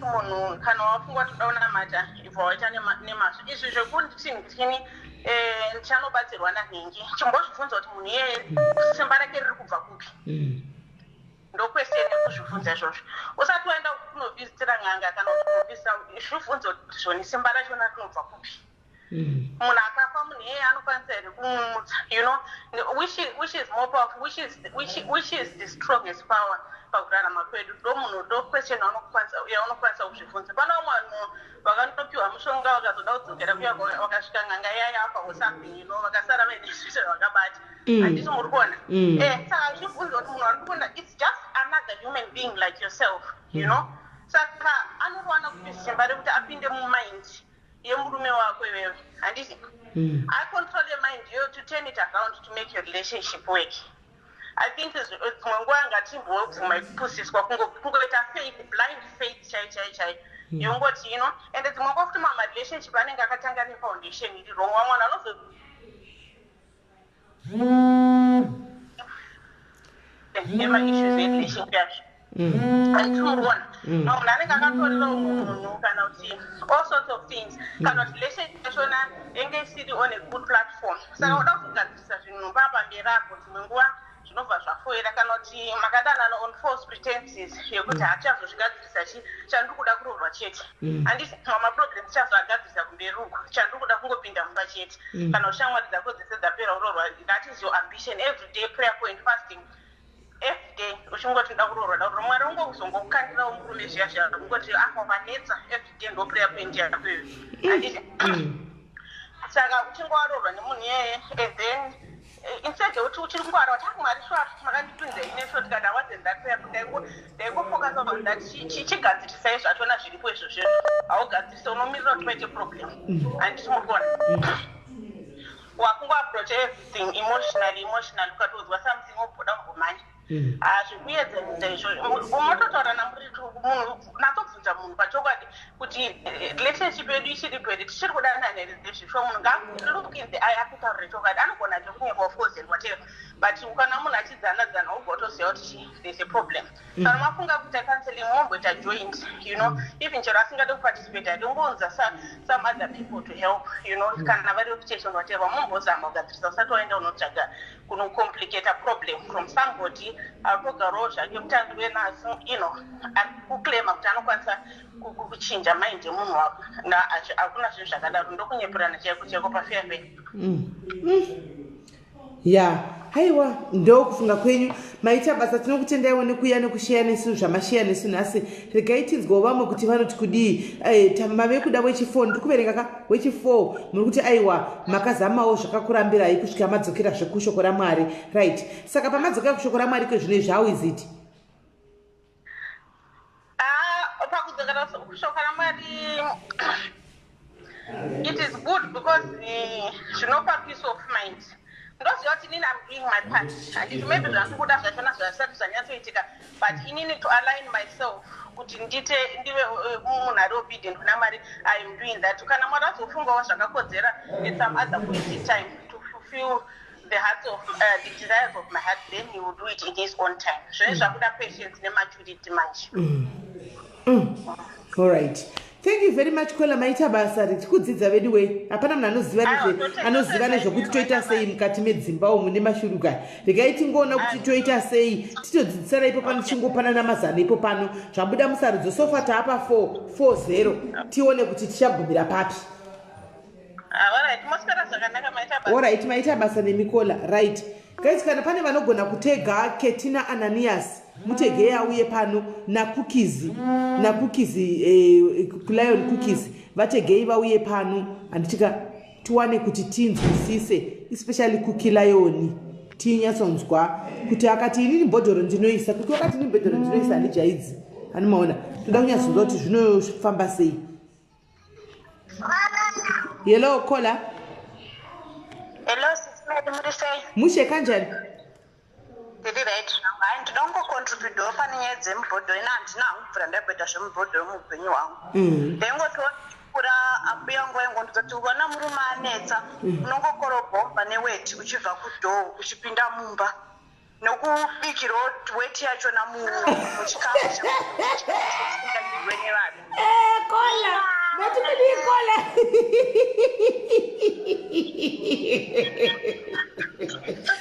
Kola madisenza maikorobha neweti. Kukorobha neweti mumba iri mumvura ukasanganisa mvura neweti uchibvawo kudhoo uchipinda mumba. Endonyi andinobva ndamboona hangu ndopamwe kushanda kwazvika ndikubhilivha kuti nemuna Mwari zvakandishandira ndabva ndamboona murume wangu achiura kana achiura anenge achiura ari kusaiti tisingazvibati kana achiwandisa. Saka muri kuti weti hainhuwi imba imi kana tikakorobha nayo mba? Inhuwi antonenge paonesa mvura yako yekukorobha mumba paya antonoisa tinana hendi tuchi mumvura iyaya. Wosono tuweti ndaingodira tuweti vai mbuya yangu yaingozoti weti yamakuseni iyaya yaunenge wangotiwe kuseni iyaya ndo yaunenge kushewe wako kuisa. Asikola kamadisesa izwai babekwa kumasuro kana mugobva papo muchindisa mugotisa mumabhodhoro iwai baba nguru venyi kusuroko nzvozvo zvakatooma izvi hanzi kana mugobva papo muchindisa mumabhodhoro zvamuri imi papapa muchinyengera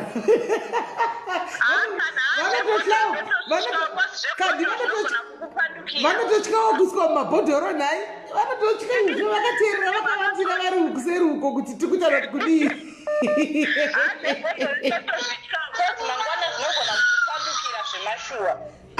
Saka imimi maisa weti mumvura moisa maendi enyu mati mukorobha muchibva kumukova muchipinda mumba. Uchikobva kudhoo uchipinda mumba ndokuti asabudo ndo makudzira etikuona mbuya vangu. Alright. Imwe weti muchibika.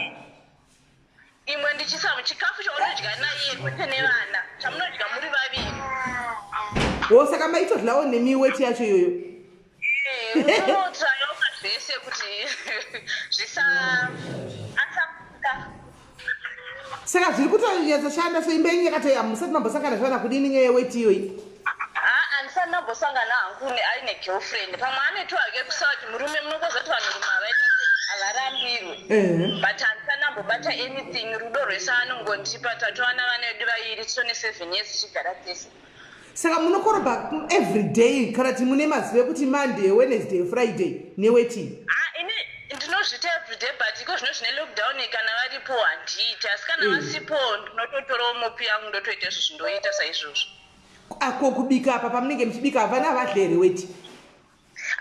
Handitobiki chikafu like kwangu vanofarira sadza vana vangu havafarire sadza saka tinongobika ondoisa musadza ratiri kudya tese rega.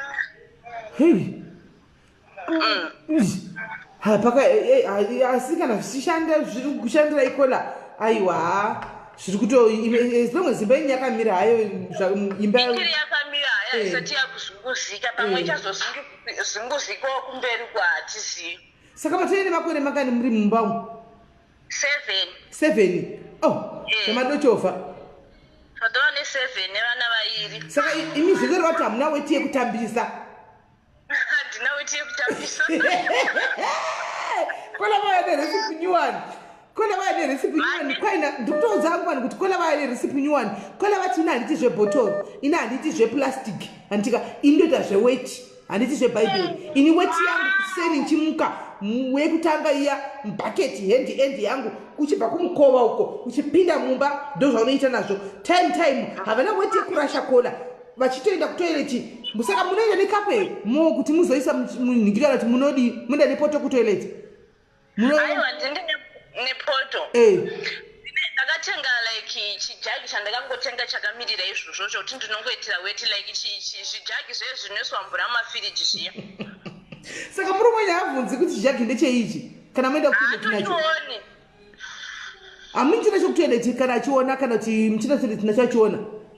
Kana atoshingozi kana achibuda makiseni anobuda makiseni zvekuma 6:30 kana kuma 6 o'clock ndosarwa ndomuka ndoitawo zvangu aenda kubasa. Kwaizvozvo zvaamuri zvatiri pamalockdown kudai kana mukapinda kutoileti nejagi haabvunzi kuti jagi roindepi kutoileti.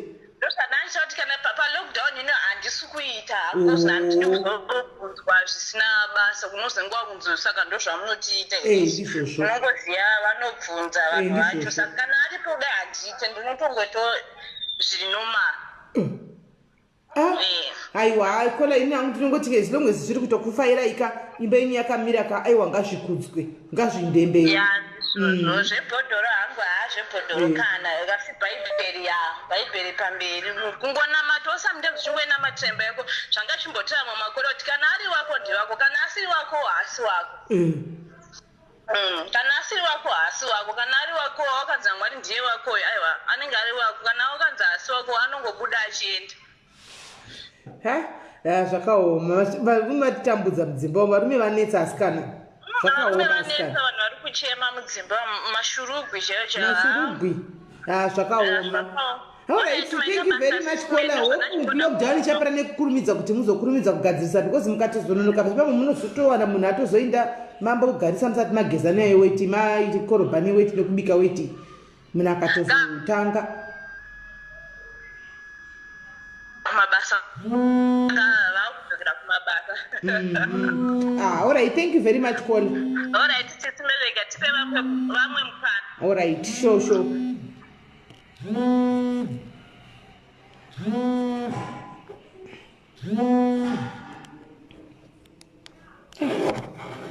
Kola vauya nerecipe nyuwani kwai weti. Kola hello. Hello. Sinele. Muri sei? Handira ipi zvangu ini. Saka imi makabatawo papi imi? Sinele handina kuisa pabhodhoro kana muplastic asi ndine zvandakaita.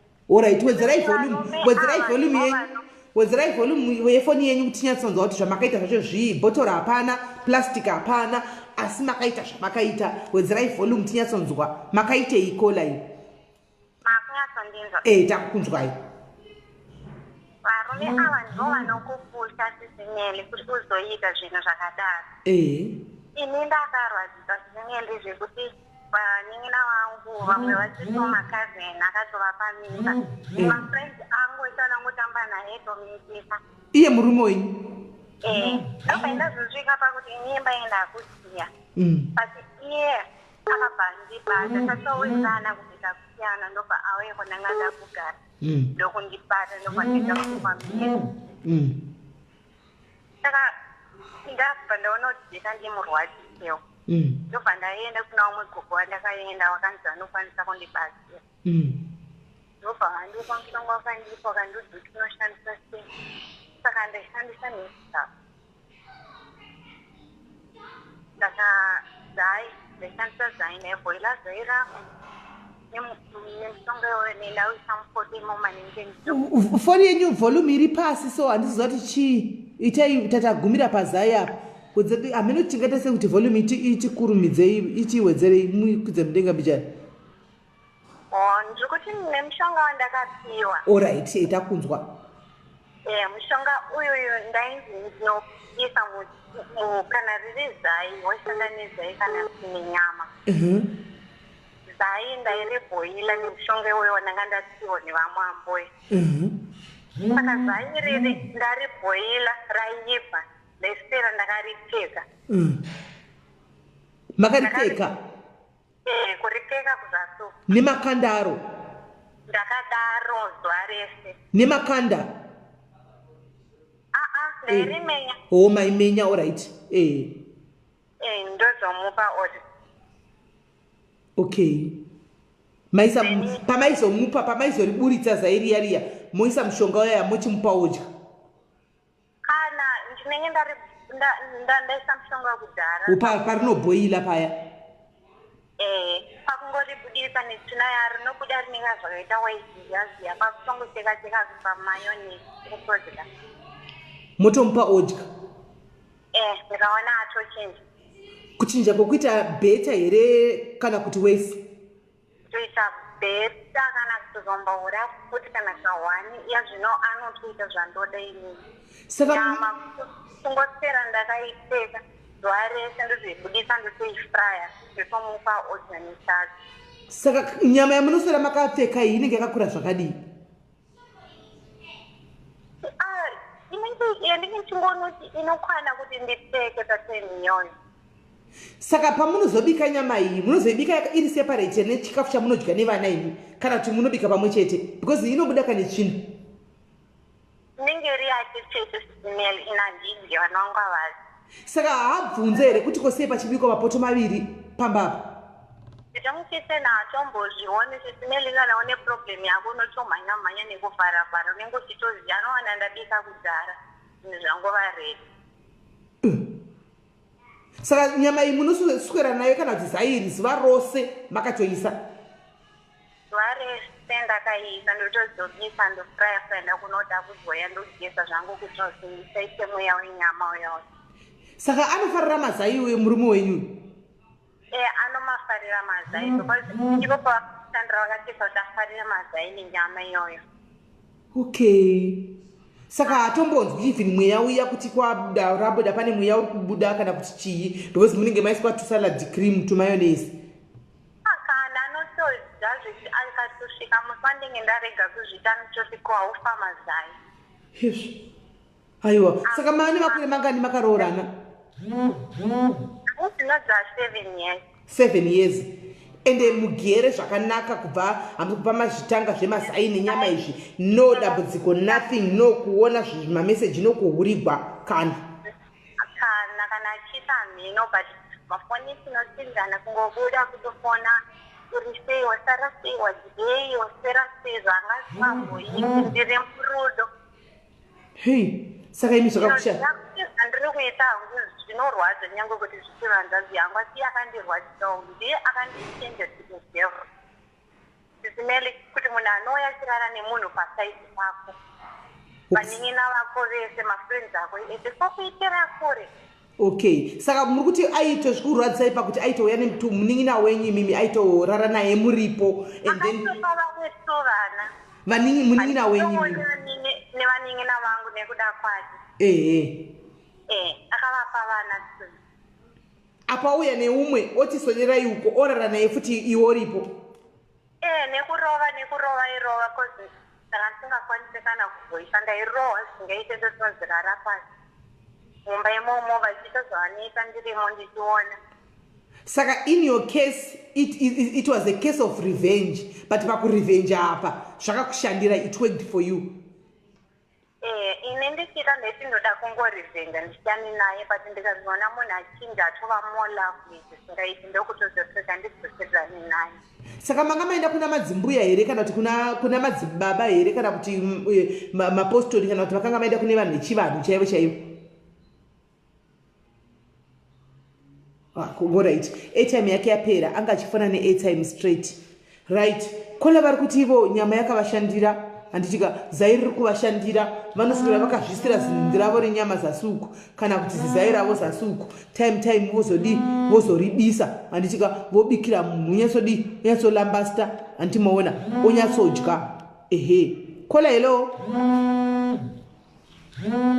kola hello kola hello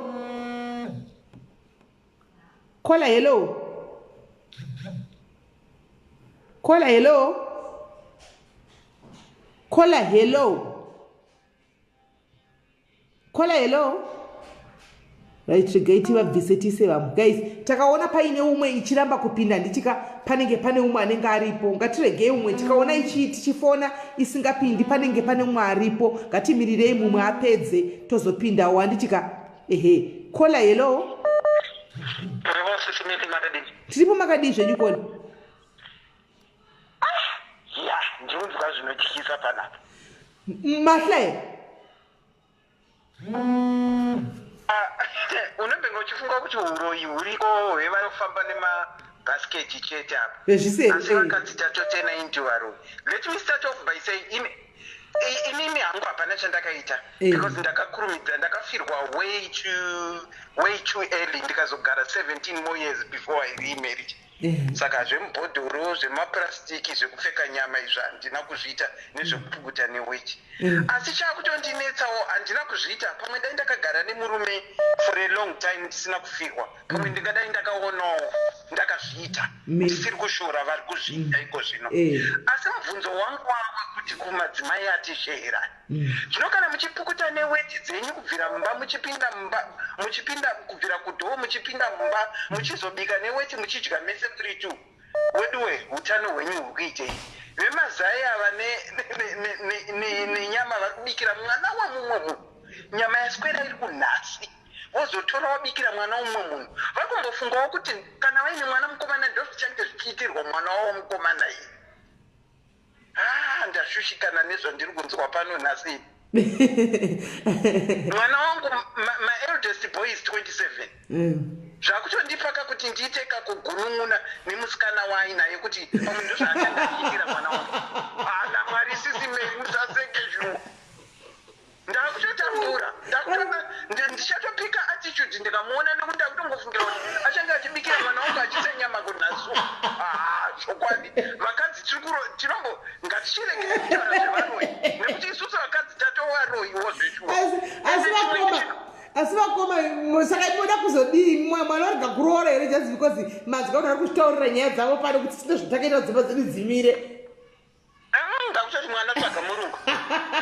Regai ndisine zai nenyama izvinongo zachizodzikama imi alright. Asi regai ndikubvunzei vakoma ndikuona kuti muri vakoma judging from the voice and the picture andikuona handiti right. Tongoti imimi ndimwana wenyu musikana handiti auya achitaura kuti mama izvi zvindanetswa ini murume ari kudai achata nevamwe pasaidhi pangu apa ini ndiripo murume ari kutomitisa kana vamunin'ina vake vachiita sezvese ndazama mhai ndanamba ndadii imimi samai mungamupa advice yekuti chiini mungamuti kudii?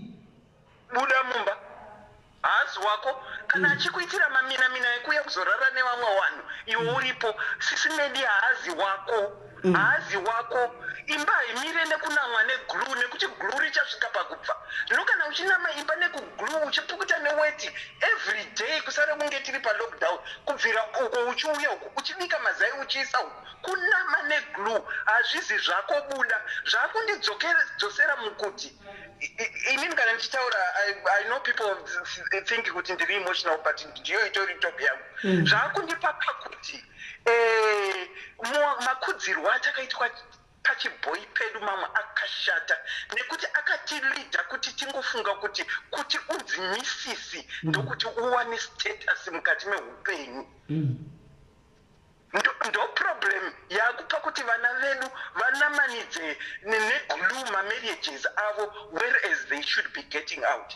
Haangarare neshamwari yako kana kuti nemunin'ina wako uripo and then you think it's normal. It's not normal. Run with your life. Some of us stayed ndakafirwa alright.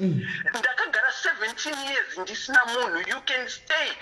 Ndikakuudza izvo ndakaita mu17 years ndisina munhu SIS MELLY you will be shocked. It's not about having a man wokupota uchinama neglue nekuisa nyama uko nekupukuta neweti for a woman to be said kuti you have made it. It's not about having a man in a house uchisvika pakuita uroyi hwakadaro.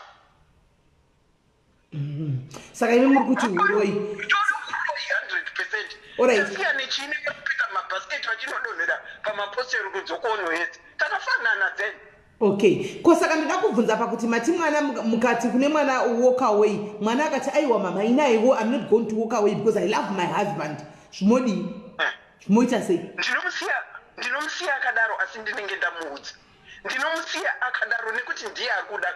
But ndamuadvisa zvandiri kumuadvisa kuti you should walk away, it's not for you. Murume akatonguri akushowa zvekuudza magirlfriends achirara nawo pabhedha iwe uripo akatonguri akushowa chete ziva kuti haana rudo newe. Munhu ane rudo newe wesisi Melika anoita chihure chake kure asi anovharidzira kuti mukadzi asaone but akanguri akurakidza cheteka no kuti that man is not for you. Ndo contribution yanguwo zvangu. Ya hameno vakoma rekaitinzwe vamwe vachauyawo ende aiwo hamuna kujaja mango tiondavhundukawo noti ndakatofirwawo nemurume handinasingazvisi zvakadai ende matovewo skeptika kuti mwana wenyuwo muchiona musikana mutofunga kuti senge mageneration ari kumazuva anaya mai nyama uchadolazi nhindi rakadaiwo mageneration ari kumazuva anaya uchadlara kufuraigwa steki yakadai achidla nokuti ndo mageneration ari kumazuva anaya asi tongozvisawo kuna mwari motoshinga kunamata amai kuti kana muri mukristu kuti ameno zvingoitawo zvakanaka. Munamato unoda neaction sisimeli kunyange ukanamatira zvimwe zvinuka pasina action ungonamatira kuti mwana wako ndongonamatira mwana wangu mukomana pasina action yandiri kutora kana ndaziva kuti oraita ari kudyiswa nyama azvibatsire. Prayer should be followed by action. If you just pray, it's only a talk because you are not putting my words aukunamata into action. Ko imi munozoziva sei kuti ari kudya nyama iyi yaiswera yakaiswa kuzasi? Hapana maziviro andinoita. Handiti maona ndo pane dambudziko pakuti hapana maziviro amungaita. Nyama inokokora ari kuzasi vanenge vari kumba kwavo uko imi munenge muri kumba kwenyu nyama yongoswera yakapfekwa time ofuraigwa oda chete amai ndodomanyira kumba kwangu ndinobikirwa nyama nemukadzi wangu inoona kasingaiti imi hamutozivi kuti nyama chichaitika ndo zvinonetsa. Inini ndakutoencourage mwana kuti auye hake nemuchena mumba ndozvandakutoencourage izvi nezvandadzwa panapa pamhepo nhasi.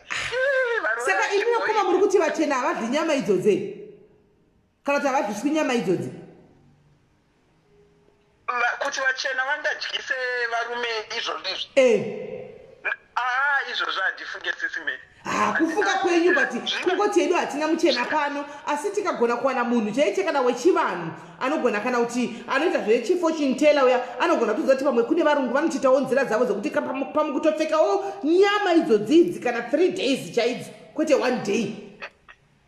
Kana zviri kwandisati ndambozvinzwa asi I appreciate being munhu mutema aiwa ndino appreciate fun asi zvandanzwa nhasi zvine madzimai aya atiri kuroya masikati machena tozora hedu lipstick dzedu tobuda tichifamba tiri kuroya madzimai tiri kuroya tiri kunamanidza neguru zvatisingafanirwa kunamanidza neguru ukatoona wakutotsvagira munhu mushonga chete kuti mubatira kuti aite bho wedu webuda uzvitangire zvinhu zvako unoona kuti kunzouku kwakamira bho. Maita basa sisimeli. Alright, zvakanaka maita ine contribution yenyu mama. Thank you. Bye. Right. Kola, hello. Hello, sisimeli. Hello, waziswera sei komuningina? Maswera sei sisimeli. Ini ndodango vika kupa kutizvoni vari kuti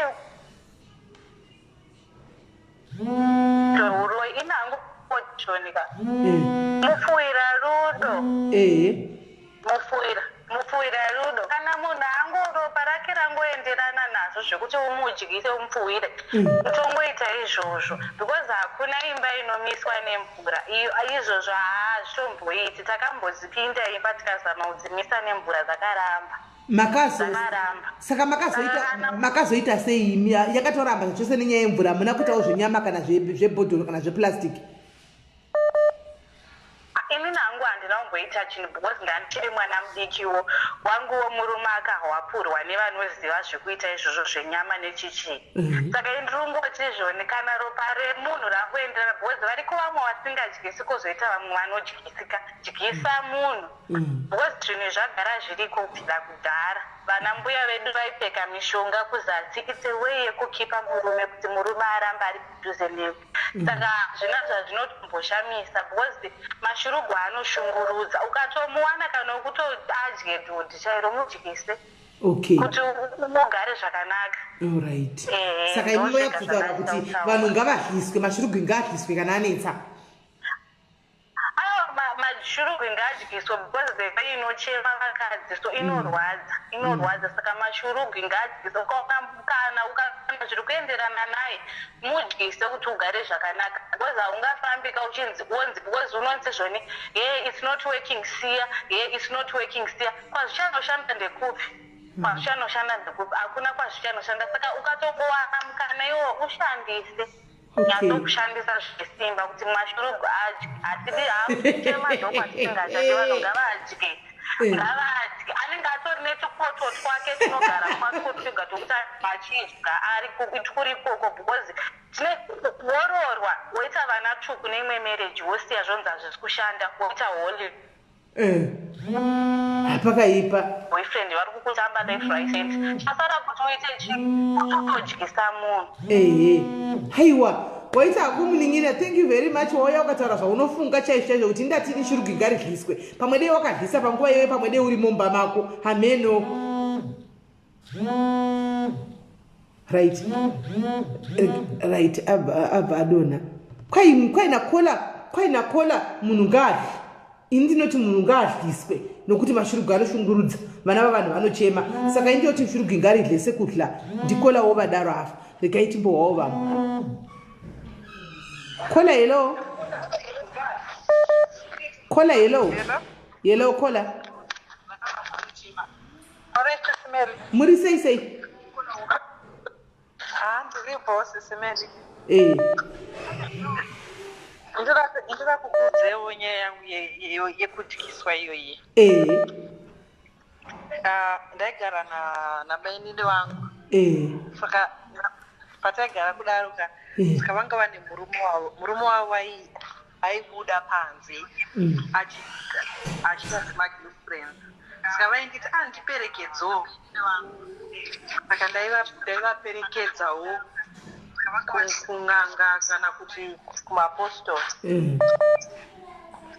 wobva wapiwa zvinenge zvimapauda so then wobva vanzi kana masvika moenda mutoilet kana masvika mutoilet muya maita tsvina mobva makanda mishonga yamobva mati ndoda kuti vasikana vese vamuona vafanana netsvina yandaita right. Saka vaibva vatozviitawo zvishuwa saka one day takatogara mudining vamweni vakabva vatopinda mumba vari vasikana vamazivano kushata kwavakaita ende vakaita kushata ndombonzwise kuti vana vamazivano vakazvarwa sei mainini wangu obva vandikwenye bvati kutarisa zvazvia zviri kushanda sometime topiwa botinzi uwache mabhurugwa avo nemushonga kuti vasangofunge kuenda panze kunokwirana nevasikana panze utowacha mabhurugwa kumayanikwa 6 dogo vakaenda makuseni vakabuda vakaenda basi vaitodzoka na4 o'clock vatove mumba havakaite zviya zvevasikana zviya zvezvezve but ini ndinofunga hangu kuti kana uchikwanisa kupfuurira murume wako mufire zvinogona kushanda pane vamwe hazibati pane vamwe zvinoshanda saka ivo marriage yavo yakanga yakatomira zvakanaka vatove now 30 years now vari vese vachingoti vakaita tsvina voisa mushonga iyoyo aiwa izvo zvakangozviita maybe for 2 years chete zvikatogara zvikatostika saka imi makaroorwa here zvamaigara namaini wenyu kola imakazokura mukaroorwawo here aiwa inangu angu asandaroorwa hamusati maroorwa asi kana matozoroorwa saka that means muchatongoti kunise zvemakwana marriage kaya maini wenyu shanda ko mama chiri ndiperekedzewo zvekuya ndimbonopuwa wokuisa patsvina uya kuti imba imire tukwadika mushonga unomushandisa kana uchimuda zvimashowa mushonga unoshandisa alright okay haiwa tatenda kola mazvita henyu regai tinzwe vamwe kuti vanoti kudii okay bye alright thanks okay right ndanda kuti data rangu rapera guys ndoshandisa data remufoni idata remufoni saka ndanditi ndawane chinaimi wifi ndawane kuti kujusa wifi kudai 3 days ichapera to the day chapera mfandaisa 2 gig mufoni imomo saka ndikutoti pamwe ndandototi pamwe payanga yastika apa ndikati asi pamwe ndatarapera pa live yatotoita iyoyi hameni tisati tazwa vamwe handitika rakarai saka maresipi ari kuramba achiwanda panapa maresipi ari kuwanda pane patsvina mama waoka hai zvinhu zvacho kola hello kola Mani, SIS MELLY. Maswera sei? Taswera murise? Tiri right kanjani? Tiri right. Tisu timu yeMubhodhoro isu. Okay, timu yeMubhodhoro yasvika. Mati muri timu Mubhodhoro? Ripi racho? Diki here kana hombe? Hombe rewhisky chairo. All right. Saka makatoisa munhu mukati meMubhodhoro? Itu watorimo. Tu vanhu makaisa vanhu tu mukati chaiwo married men anoti nyepera kuti hana mukadzi munhu achinazozota nemukadzi achikutambisa yese yese tinongoisa Mubhodhoro. Saka kana maisa Mubhodhoro memuchizosa kuti aite sei? Ndongochiita chete. Saka imimi zveMubhodhoro izvi imi kola judging from your voice ka hamusati manyanya kukura zvokuti uri mwana mudiki ndofunga iwe uchiri mwanana wakazviitaridzwa kupi kumaprofita here kana kuti kun'anga? Ndakatodzidzisana natete wangu. Wovaitoitawo? Aiwa handiziwi ipapo kozi munhu wacho ndaitodanana naye zviri serious to that extent yekuti ndakamupa rudo zvese, you understand? And then 2 to 3 months pane zvataiita like we're sending each other photos. Ndakazoona tapinzwa muri mwe group revakadzi ikoko, I think it's UK side. Yakutaura yakataurwa ndakangoti no way, inini I'm just gonna take this man inside Mubhodhoro. All right. Saka tell us, Kola. Men, a huge man inside the bottle. Anopinda sei? How ndizo ndakunyesa zeti ziyo kuti how anopinda sei. Ndakamboona movie kudhara ndichakura ini raizi kudikwa ndichazi African movie remunhu aitogara ari mukati mebhotoro achitoonekwa ari mubhotoro. Saka imi zvino munoisa sei Mikola kuti munhu akwane mubhotoro? Cherongo nemapictures yake uchiziwa like lot of information about him zvatovharana. Then information ya unoishandisa wodi inyatsokutsananga unoishandisa sei kuti tizoti munhu apinda Mubhodhoro? How do you do it? Imi Mubhodhoro renyu ramakabata rizitori iro ratinoshandisa SIS MELLY. Okay, moshandisa ripi bhotoro imi? Hello, imi munoshandisa ripi racho imi? Mostly kana uri kuenda kunobatsirwa, people are not being truthful. Kana uri kuenda kunobatsirwa kola yako kana ichimwadoro like meni yako kana ichimwadoro handi unochoose like madoro anofarira mostly. But ini manje ndakangoita lucky nekuti warumwe wacho ari 2 wese anofarira whisky. Saka ndakangowaisa Mubhodhoro 1 vanongogara varimo Mubhodhoro 1 imomo. Saka vari kudhumana Mubhodhoro imomo vasi vari 2. Watodhumana ndichingonongedza vachitenderera imomo. Saka naikola mirai tinyatsanzwa ndawana Mubhodhoro panapa kana mune foni bhodhoro rewhisky ndinaro panapa handiti zita rake ndiri kuriziva remunhu handika zita remunhu ndinaro handiti ndonyora zita remunhu handiti mati ndonyora pachibepa.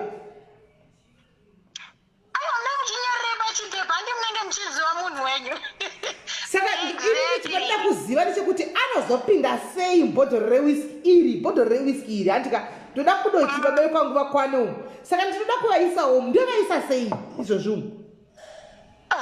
Vurai ichi Mubhodhoro chenyu chakavharika handi. Alright, ndavhura bhotoro ndavhura. Motora mapictures awo. Alright, ndotora pikicha ndodii. And then pane mishonga yaunozoudzwa kuti woisa. Saka picture ndiyo unoisa Mubhodhoro woisa mushonga. Yes. Ndovhara. Ndo pana chidanyatsonzwisisa ipapo. Ndokuisa munhu wacho Mubhodhoro. Saka bhotoro iri unozorichengeta pai? Pasi pembed.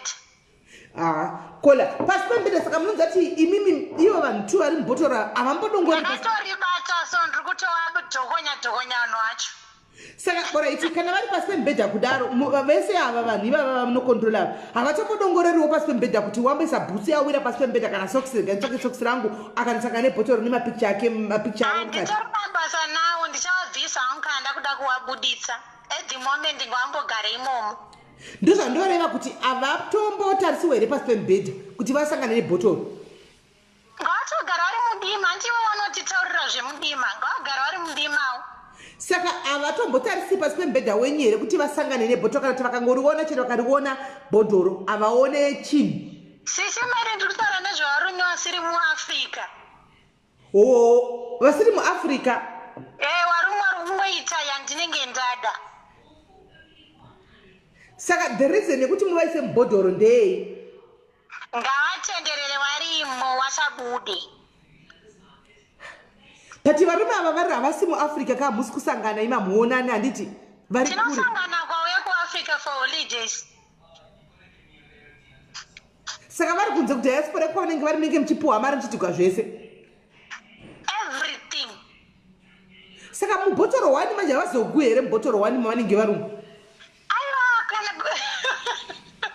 kana wada kurwa ngawangorwe chero ini bhodhoro rangu rakavharika, there is no problem.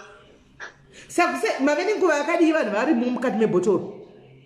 Mati SIS MELLY. Wave netime yakadii wakavharira vanhu vako mubhotoro imomo?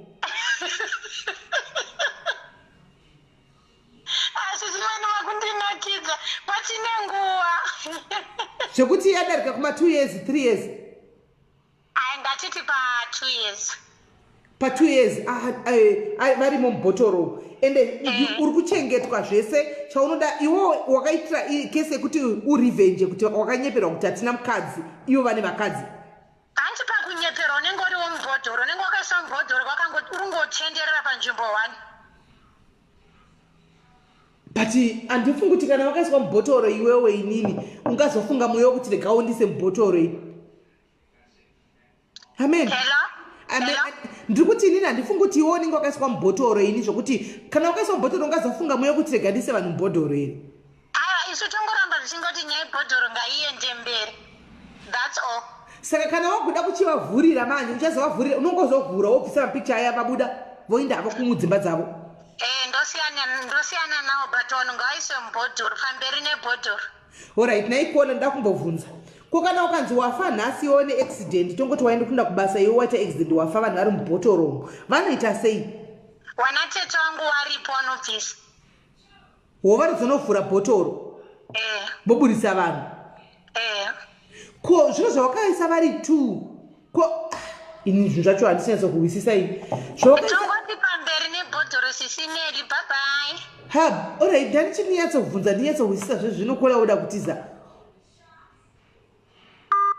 kola wabva watiza tachida kuti nyatsokuwisisa kuti zvinhu zvacho kwai bhodhoro varimo vaviri vakaiswa mubhodhoro 1 vakakwana mubhodhoro rimwe chete iri rewhiski because vanofarira whiski hanomaona. Saka ndachida kunyatsobvunza mubvunzo kuti saka vanopinda sei zvikaiwa iwo mapikicha ava vanotorwa voiswa mukati umu nemishonga yaunopuwa woisa mukati wovharira rake uikola kwa unoisa pasi pemubhedha ndopariri vogara ipapo nokuti kwaari iye wakanyeverwa kuti handina mukadzi saka waitenderera panzvimbo imwe chete makore wose aya achinzi handina mukadzi saka achingotendererawo akaiswawo mubhotoro saka iye wazoisawo mubhotoro manje shiri yakazobvuta rekeni. Ina handisiwo guys, ina handisi ndadaro hani munoona ina handisi ndadaro ndangoti tingohwawo tose pano rekaitiwe pamuti vanoti kudii. Kola hello kola hello kola hello muri sei SIS MELLY? ndiri right kola uri sei? Ndine ndambofana nditaura zvekupfeka mazai nekudidi. Vanhu vari kujaja vachidanzi izvoni uroi kudini vanenge vatisambopinda mumashoes azvo. Pane vamwe vanozviitira kuda kuita uroi uya abva kutaura ari kuzviita for fun. But apa warwadziswa SIS MELLY wapiwa vana 4 ndodini ndonzanzisiya ndosiya ndosangana nemumwe murume ndotaama vana 4 futi. Unenge uchitoona kuti life iyi inenge yatoshata saka rega nditozviita. Madza vabva kutaura vakati uroi mwana wangu tichadii vatore 1 ngavadzidzise mwana wavo kuti kana iwe waroora chengetedza mukadzi regedza kuita chihuri kwete kudanzisaka mungu atsvaka vanhukadzi ndovaroi kwevo varume paunenge wachihura timitisa vakadzi vese hausi uroi here nyaya iripo ndeyekungoti varumewo ngavachinje ndipo vanochinja mwoyo yevakadzi vaita zvinhu zvakashata varume ngavagari gadzikana kana waita ngororamo nemunhu mubatise munhu because ndo pamunozodyiswa tsvina ipapo ende handisina pfungwa dzekuenda kwagwevavo but kushungurudzika kutambudzika ndokwakaita kuti ndisvike pakudaro varume ngavadzidze kudzika anenge achitokurova achikuratidza kuti ndiani yese saka inai ende akundapinda muzvinhu zvananga ndisingadi kuita kuzvita hakusi kutoda but kutovadzisani so vanhu ngavarege kudhadha Okay, right. Saka guys, muri kuzvinzwira hanzi please do not judge us because ini ndakazviita nakola kwete inini kola hanzi vakazviita because ini situation yangu ndaiziva handika imi manzi muri kuuya muchiataka isu vakadzi ko muri kudi kuataka varume kuti varume vadzisai vana venyu kuti varege chihure vasiyane nekuti vatihurire vachitirwadzisa handiti makuataka isu vakadzi saka takazoiswawo pasituation yekuti tidi tiitewo vanhu mabhotoro handitika regai tinzwewo kola umwe kola hello kola hello kola hello adona meno anenge override vanhu ari kufona direct right tinzwe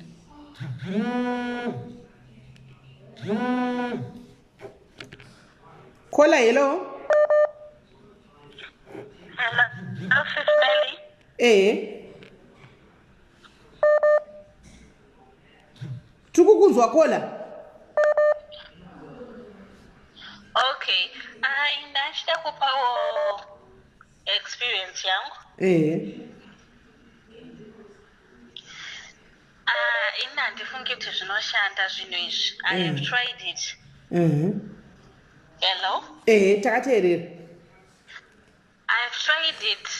I wasn't married. I know a lot of people are going to laugh about it, but I know I'm not the only one who has been doing it. I have tried kuenda even Nanga Zozikama. I've paid a lot of money. It didn't work. Chekutu, Bindura, and a whole lot of locations in Harare. I've tried it. It didn't work. And I think for me, I give up because it didn't work. I tried, but at the end, I lost a lot of money. Kungochi badas kwa 200, which is 1-on-1, it didn't work and it doesn't work. That's my contribution. Okay, all right. So iwo pakamboenda chawakanzi uite iwewe chinga chiri chii chawakanzi uite iwewe kwawaenda uko kupiwa mishonga yekunogeza chinzi mishonga uyu unonogeza uchitaura zita rake uchitaura mutupo wake. I went kuChegutu and this gogo vakandicheka nereza, my arms, my thighs, my back, and I regret it so much because at the end it didn't work. So kuchekwa kuti uite sei uchinzi nyama yacho ndanobika? No, as in kuchekwa nereza uchiswa mamax then. Okay. Vachitaura kuti zvoniso nesta rake mutupo wake and everything. Saka iwe wakazodii imba yako yakazomira nekuita sei? Tell us what happened at last kuti imba yakazomira. Zvakazongopera munhu achingoramba achingoita zvaaita and zvaitoramba zvichiita worse and ichingopera mari unodhiraivha kuenda kuChegutu wadzoka wanzidhura waenda wanzerusva zvakati. So for me it doesn't work. Maybe variko avo vanoita zvinoshanda but there are a few. The rest vanonyeba, they are just after money. Saka uri kuti iwewe marriage yacho yakazongopera? Zvakatozongopera because hapana zvaichinja, zvaitoita worse. Ukazongodecida kusiyako? Yeah. All right. Okay. Because my advice is a lot of people, they are doing it just for money, but hapana zvavanoziva. Variko vanoita havo chezvo zvinozoshanda, but there are few. So people should be very careful. Otherwise, you end up more frustrated than the situation yaonga utori. All right. Thank you very much, Kola, for your contribution. Regarding what you want to watch Tikudi. All right, thank you. Thank you. Right. Hanzi nakola inini ndakafamba ndikaenda kwese ndakapiwa mishonga yekugeza ndakapiwa mishonga yekudi hapana chakandishandira nakola kwaenda itoti chiwesta mari yepetrol ndichinda kwandaienda kunzvimbo dzakasiyana chabuda dhololo hapana. Right. Rega itinzwo vamwe. Kola hello. Hello, dzimai foni iri kumasure kana mafona muri sei? Ndadzima yadzima yadzima ndadzima ndandida kubva saka ini hangu ndakachida kungocontributa nekuti ini hangu akuda personal experience yangu yezvandakaita ini but takadzidza ini ndakatodzidza from my mother's experience.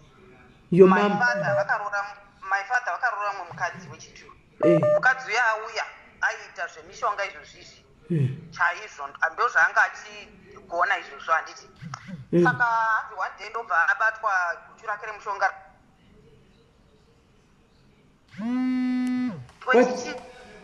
anotovhunzwa paya hanzi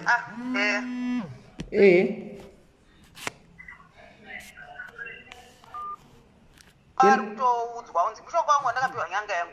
Saka mai vari kutoti tichaona zvemainini kuti vachandidi baba kutongoti aiwa regerai kudaro and life went on kutonzi regerai kudaro hapana kudziva kanzi mishonga panapa hatisi kanzi aiwa regedzai kudaro.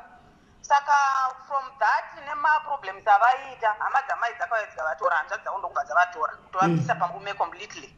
Saka kukura kwese kwatakaita isusu takakura nastepmother asi mai vaitongoseka nyaya yacho because my stepmother vaitozikanwa kunzi munhu wemakona aigara akabata kapadza muruoko nemabhodhoro waya muri kutaura nemagate aigara achikwata ari pasi pemubhedha. Tamunototaura izvi kuti hanzi havazvionerewo vanhu vacho murume anotsvagei pasi pemubhedha. Taigara pane maguchu aigara achikwata pasi pemubhedha kutoona kutoti mudhara akatobikirwa ende agadzirwa atopera aparara. Saka ndo yava life yacho iyoyo tichitongoziva kuti ndo zvatakakura tichiona asi hazvina kwazinozonyanya kusvika because zvinototi zviexpire chete makore azvakazoexpire zvazopera. Unoona chimoto naye munhu uya manje because watomukanganisa pfungwa dzake wamukanganisa wachinja munhu pane zvaakasikwa ari. Then kozoti amai avo vanga vachiti hanzi inini ndine mwana wangu ane 27 years ndoda kutoti mwana wangu arore murungu. Aiaiaiai kana musingazi kuti varungu vanopinda juju kupfuura maafricans kana unenge usingazvizivi because hamuzimo muworld yacho. Indakagara munyika ino yandiri ino iyi ndiri padeportation for 15 years hapana pandisina kutsika muamerica muno hapana pandisina kubata Italian Benedicaria, Curandera, African Juju, Haitian Voodoo, hapana pandisina kutsika. This is green card rako riri kubuda in 1 month. Green card rako riri kubuda in 4 months. Pese. Chingoisa mari. Green card harina kubuda for 15 good years. Asi takanga toswera ikoko kose kuswera kwatiri kuita panapa izvozvi panoona sisipedis diaries ndakanga ndoswera muworld iyoyo zvekuti taiswera kumaforums zvataiona kumaforums imomo zvese zvana nyama inoiswa kuzasi nemazai anoiswa kuzasi zviri kutaura vakadzi ava zviriko varungu iva vanozviita ivavo ishuwa nai vanoswerako and they do that all the time. Saka imi kana muchitoti tozoti mwana wangu orora hake murungu sorry indakaonera juju muno muamerica muno ndakabva kumba ndisina kana chandaiziva ndakarizivira muno muamerica muno nevarungu ndokwandakarionera ndozvandandida kungotaura zvangu chete. maita henyu Kola, thank you very much nekutotitiudzawo kuti juju nekuvarungu kuirikoko. Maita basa nekutotidzawo kuti nekuvarungu juju yacho irikowo zvakare. Hello tiri kukunzwai? Muri kunzwa? Hello. Yes, hello muri kunzwa? Ndofunga asikwezwa. Aiwa muripo? Atozodona right network ndofunga mimi zvanga kuita. Guys mazvinzwira. Kwanzi nekuvarungu kujuju iriko saka nowhere to run, nowhere to hide. Kola hello. Hello, SIS MELLY, muri sei? Ndiri right Kola uri sei? Ndiri right. inini ndinoda kutaurawo panyaya dzekudyisa idzi. Ndiri mumwe akadyisawo munhu. Murume airova zvake iyeye, airova zvisingaite, apa aichita zvisingaite zvekuti ndakapedzisira mukushamwaridzana nevamwe munhu, ndapedzisira ndanzoti aenda kwakati kuna mai vanogona kubatsira.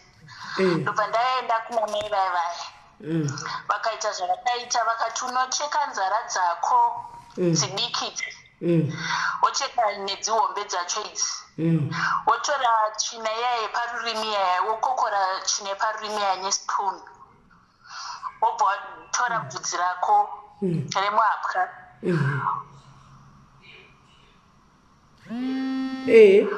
endera mberi. Tonga wakandipa vakati unobva wafuraya nyama kana madora wobva usanganisa nezvinhu izvozvo wobva wapa. Ndaita sekudaro mandamupa akadya, but zvakashanda sismeli, zvakashanda, handi kunyepa. Atova munhu kwaiti izvizvo. Ndasaka ndaida kungotaurawo zvangu kuti zvinoshanda, sometimes unosangana nezvimwe zvinoshanda. Saka kuti murume aitonedza akabva tochinja completely nekuda kuti makaisa bvudzi renyu remuhapwa nemachinechi nerurimi, handiti makaisa rurimi mukaisa chii chimwezve nemachinechi nenzara nemushonga vakakupai nenzara dzemaoko nedzemakumbo mukabikira. Ndikabikira nenyama yacho. Saka zvakatoshanda siswe. Endera mberi. Tinenge tichishanda. Okay, saka mave nenguva yakareba zvakadii akadzikama? Manenguva yakadii akadzikama asingaiti zvemusika waizvi matorogwa?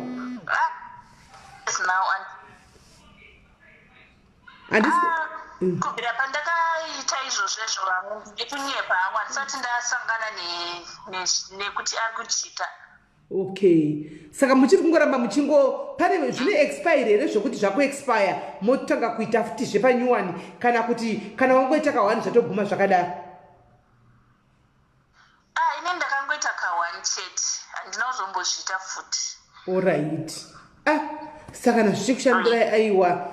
Okay, aiwa tinotenda. Thank you very much kola necontribution yenyu. Maita basa mataura kuti kwamuri zvakakushandirai. Thank you. Thank you. Alright.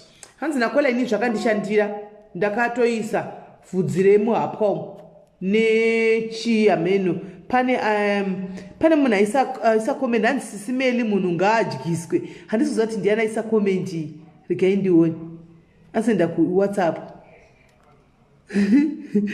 Zvakaomazvo.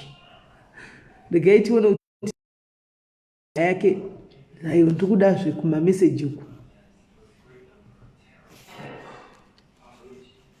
Tiwe kuti munhu akadliswa sei. Alright, pabva paita muwafona. Regai tinzwe. Kola, hello. Kola, hello. Hello, Kola. Hello, SIS MELLY, SIS MELLY, ndandichinzwa zvamuri kutaura, vanhu vakungofurirana.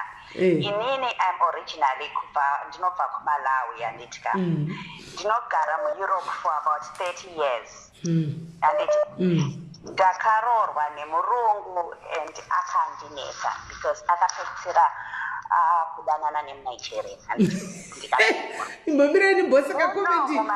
Kola, chimbomirani bosi pane comment yasendwa papa yaflika pamusoro pemunhu ndofunga ari kuWhatsApp. Kune comment yasendwa ndofunga munhu yari pamaWhatsApp comments pamaWhatsApp contacts angu asenda message avanzi SIS MELLY andibate futi kuroora mukadzi wokuZimbabwe. Ndoya ndiri kutoseka hangu. Enderai nyumberi Kola. Mati zvakazodii paya? Ndinoda kukuudzai kuti kwandiri kuno kuEurope, ndiri middle Europe inini, handiti kuGermany uko. Mukadzi murungu ndiye akatiti wakapusa iwoyo an African. On top of that unobva kuMalawi. Apa eZimbabwe nani ndakazvarwa muZimbabwe but ndiri muRwanda yazvangu. But why usingaende kumusha kwako kunogadzira marelationship ako? Murungu angachindiudza izvozvo handiti. Fine. ndabva panapa ndakwira ndege yangu ndaenda kuMalawi iye murungu iye akanyatsokundudza ndiye akandudza kwekuenda ndikaenda kwekuenda ndikapuwa zvandakapuwa zvikanzi unosvika kumba ukoroba mumba uchipinda padhoo handiti unongochipinda pamusuwo uchikoroba uchibuda handiti taura zvaunongoti roba ende murume yanga achindiitirawo matrix iyezvo zvanga achindiitira matrix nemusouth african zvekutoti anitonga atori ne2 times akatama kubva kukol achienda kuSouth Africa zvezvekoti munhu anongokusimukirawo kudza kuti shamwari I'm just making you you've got everything what you need ini ndakumboenda oenda so akandiudza kuti iwe zvinhu zvako wakazvishandisa mushe murungu chache akauya akandidemonstratera mumba munomu kuti ndozvifambisa sei so vanhu vasanyeperane kuti hanzi ye mwana wangu akaroorwa nemurungu haadyiso haitwese kunyepa chaiko ende vasatombofurirana futi kuti hanzi kana munhu usati watambura so hapana chinhu chinonakidza kungochinja partner uchingochinja partner kune zvirwero unofa saka pamakademonstraterwa nemurungu uyo mukadzidziswa kuti hamusinyatsogona ita wakadai so makazozviita zvikashanda here? Ndakazviita because iye akanyatsondodza kuti enda kumusha kwenyu koko kuMalawi ndinokuudza kwekuenda ende akazvigadzirawo futi anozvigadzira kuno kanotogadzira nefi nemabhizinesi ake kunokubva kuAfrica musade kunyeperana kudaro mukavaona varungu vachingobatirira vari vanenge vachiziva zvakaita munofunga kuti hanzi havana jerasi havaitese angochisa zvavakaita varumewo saka imi magadzira zvinhu zvacho izvezvi maitigwa zvinhu zvacho izvezvi kukoroba neweti dzenyu izvi nemishonga nechichi zvakatozonakoroba neweti ndakakoroba nemishonga alright nemishonga akatozochinja murungu kuita munhu kwaye murume wenyu abude mba akanobuda achienda kubasa achidzoka kana kuti pandinotaura kuti ita zvakati kana zvakamira sei zvake zvekuti hanzi ningi ndazonzwai musikana azodai akutonditi hakuna zvakadaro zvakatopera I'm talking about 17 years now. Saka munoramba muchingodzokera here kuMalawi kunogadzirisa kunorenyuwa kana kuti aiwa yanga iri one time ndakapuwa mushonga wekuti unokoroba mumba unopinda uchibuda unonga uchipinda wakafuratira wokoroba one time hakuna zvakadaro okay hakuna vanhu vanenge vasati vatambura vari kungonyeperana ipapapo kuti varungu chichichi vanotozviziva varungu ndivo vafuka kuti kana vachienda kumaholiday kuAfrica uko vanenge vachienda hanzi safari kana kuti chii vanenge vachitozvitsvaga ende vanotozvitsvaga ndinogara mucommunity nini ine varungu kuti ndone maboys rare but vanotozvitsvaga varungu vanotobvudza uri muAfrican kunyeperana chaiko ivo vacho vari kutaura kuti zvakazodai havazviite zvakamira sei havasati vaiona ndondo yacho kana kuti havatombozive kwekuenda vari kutongoda kungozivawo kwekuenda kuti vanozvifambisa sei because kunyepa hakuna kuti murume mubhoyi kana kuti murume murungu kunyepa chaiko iye murume murungu wacho anotoitambawo munhu anotoitambawo iganda chete inongotambwa yakadaro sade kunyeperana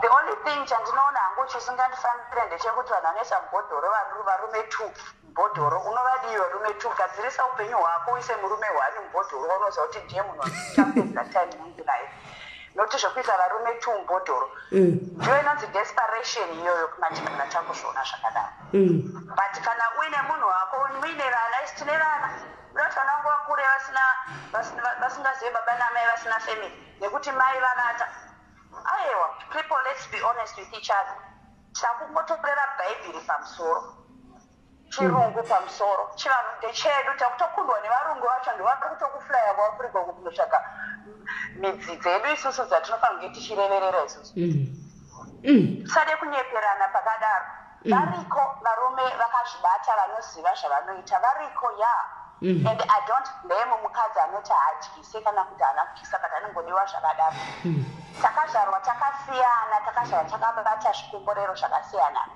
but Mwari anobatsira anozvibatsira So kana usingakwanise kuzvibatsirira iwo mhuri yako upenyu hwako ndime munozopesana makutanga kuchemera mari dzemamaintenance makupesana makuisa mabhodhoro varume tu because desperation yakukwadzai.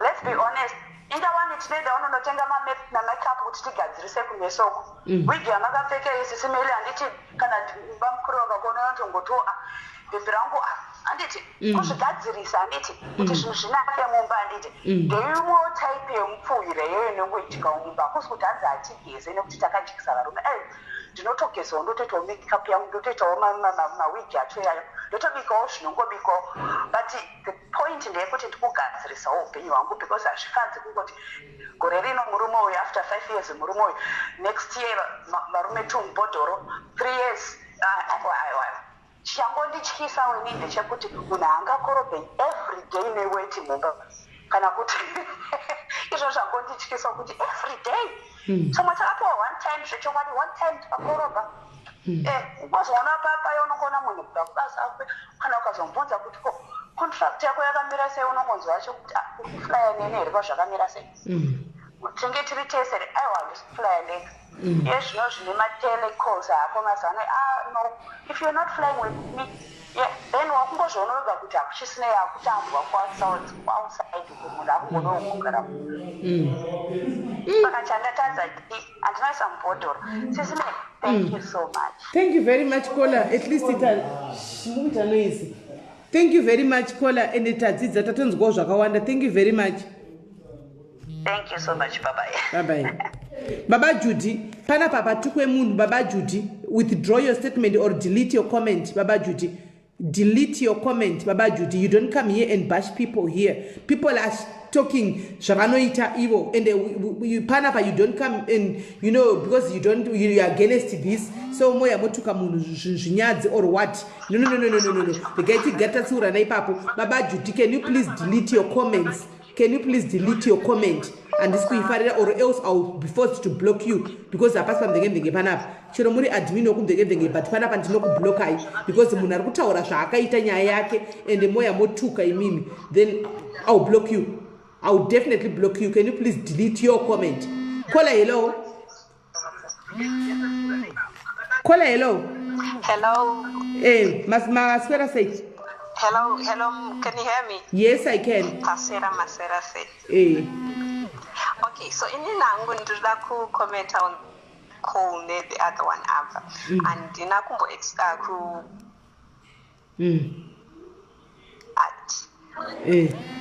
iripo yandida comment, I've seen relatives hama dzangu dzanga dziri in that same situation and vabiki vangu chaivo vanga vakagadzirwa in that situation.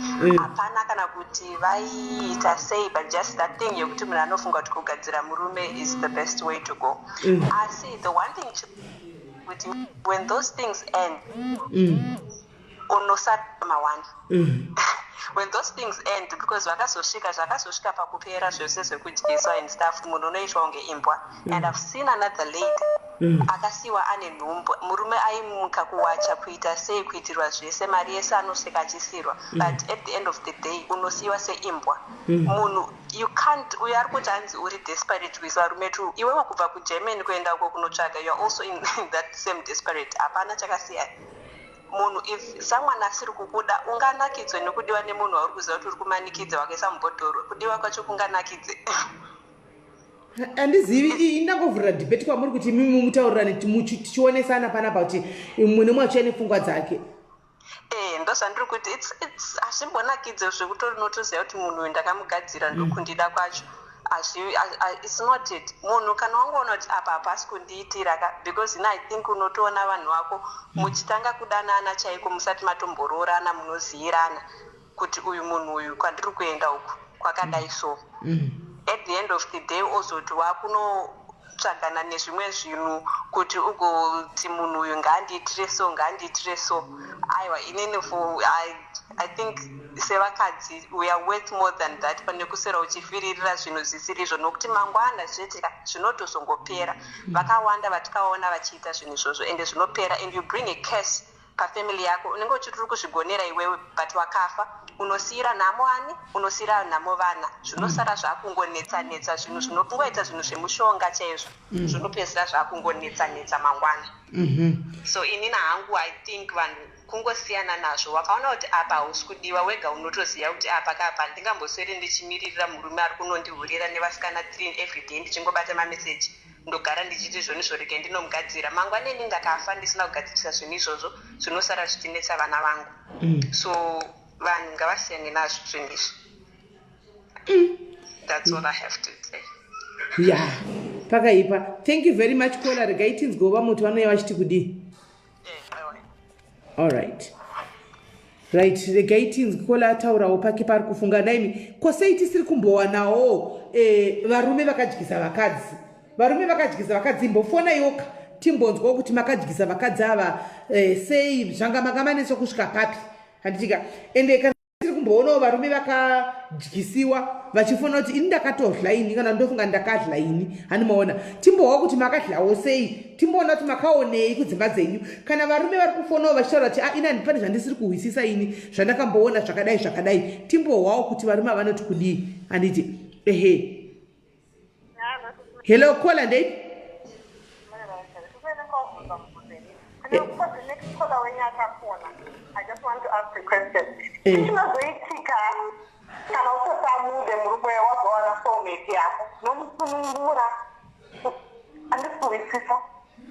okay, maybe botoro vati vanovhurira botoro vobvisa zvinhu zviya zvopakusunungura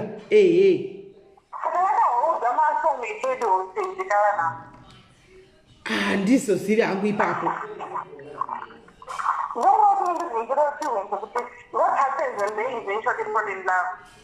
Handizivi.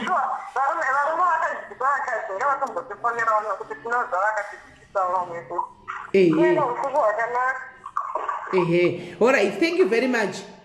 Right.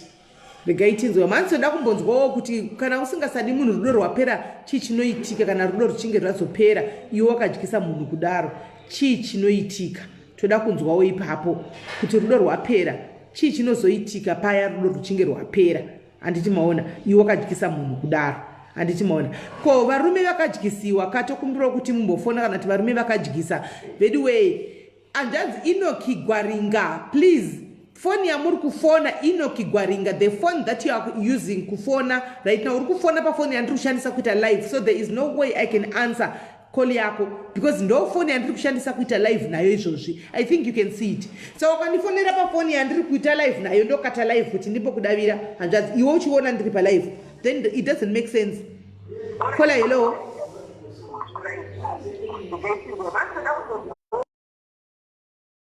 Hello. Yes, dzimai phone imwe yechitu iri kusure kwenyu. Dzimai phone. Hello. Yes, takunzwa. Okay, mukundinzwa. Takunzwa. Okay, ini ndikataura hangu because inini murume ndakatochiita.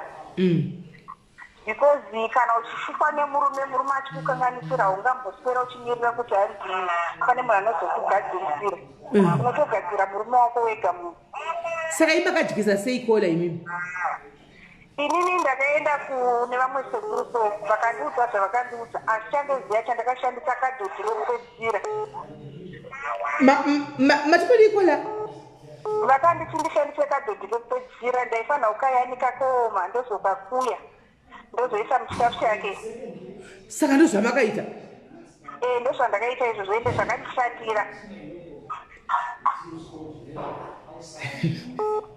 Kola, mati makanzi torai chinei kupedzisira muomese mukaomesa mukakuya mukadii mishonga yavakandipa mukabva maita sei?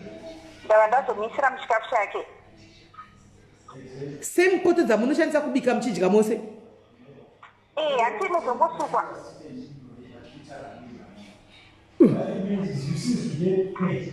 Saka makatosvika pakuto izvozvi magara nguva yakareba zvakadii muri mose? Ndatone 18 years in marriage. Vana vangu vatokura. Saka munoramba muchingokuya here? Zvandinchida zvese ndozvaanongoita ndikati simuka inosumuka ndikati garai vanogara. Zvatoright for me it's working. It works. Kuti munoramba muchingokuya saka? Aiwa ndakatongozviita once. That was once off and ndazobvira ndakazviita futi but it worked for me. Inga zvakaoma. Zvakaoma inga henyu inga zvakatoita saka munhu akatokupai vaive vanotauti havakuyi kana kuita seka zvinhu zvavo zvichiri right vachakagara zvakanaka zvichiri kuvafambira because samwe tairohwa mudzimba umu. Asi kona nemapedzero enyu kufanira ndadlashiwa zvino mufanira ndisati ndadlashiwa. Aiwa nekuti makagara zvaka muchakagara mushe mukasagara musheka munorikuya. Kuti sapaguyo chakuya nenhingikiri sezvinoitwa dovi. But ndakuzoshandisa hangu chinhu chose ndakazongoshandisawo chibhodhoro zvaya zvemabhodhi zvokushandisa kubheka izvi. Ndikakuya ndikaisa. Asi zvakandishandirana nhasi I'm okay zvinhu zvangu zvese zviri in position. Aiwa kwela mandipedza sarendi kudai. Aiwa.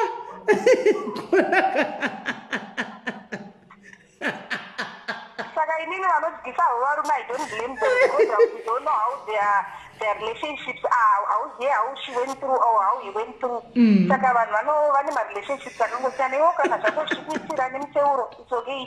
Kana mwe zvimiso nekadhodhi it's okay. Mwe kana zvimiso iwe it's okay. Zvinongonetsa chinongoda munhu kuti chiita kushandira ndo zvega chete.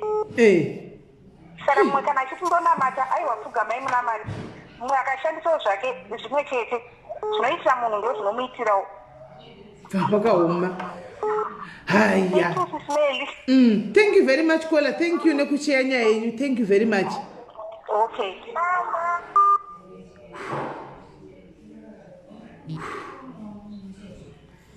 Yo. Sha. Ne? Pakaipa. Right, rekaitinzwa. Kola, hello. Hello, SIS MELLY.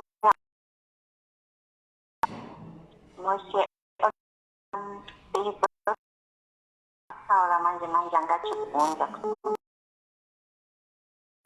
kana uti mude munhu wacho wadhivhidhiyo. Okay, inini handina kundobvira ndakazviita hangu but ndaimbogara neSouth African lady in South Africa. So this lady anga akagadzira murume wake he was Nigerian because aita zvekuhura zvisingaite. So anga akaenda hamiyeno kusha kwavo Mubhodhoro. So anga akagadzira murume wake kuti one akabuda haimiri kunze and then inenge achingomirira iye chete. So it happened kuti murume uyu now aingoita magirlfriend but now anga asina zvaaita navo. But at the same time mari chaiyo aita akaita mari yacho aisaunza kune so this lady akatozira atonetawo with this guy kuti you know what ndakamudyisa and that paaizoti about it anga akutofila you know munhu anga akutogoekana kuti what must I do because kwaakaenda kwacho mushonga iwoyo kuti ushande ka aizanzi maiva vakatokwira nhenova kuti hetu kuenda kure kure. So now akuda kurivhesa this zvakamukosta a lot of money. Maiva vakamudza kuti for me kuti ndiende ndinorivhesa that I will need like mari yaisvika kuma 40,000. And I remember she's a teacher, that lady Kunoko, Anashanda Mugaku. She had to wake up with like a whole lot. I think if it wasn't 4 months, they could raise that money. Because now Ianga to me with this guy. Even though Anga Kamugazeraka, Sakazumkina back because he now Anga said the Muruya. I could have quit to move on with her life because I got not even though but this guy was supporting the child. Anga ngachagibasa anga kugara ari pamba ipapo nguva imwana ari pamba they could have moved wherever they want, but now life yavo was not moving on. Vanga vangogara vese but now munhu uya havana vari kuronga life together, havana zvavari kuronga with life because the guy wasn't even akawana mari because aita zvesuperbet, you know those Nigerians here, they like zvekuita superbet. Aigona kuwina a lot of money.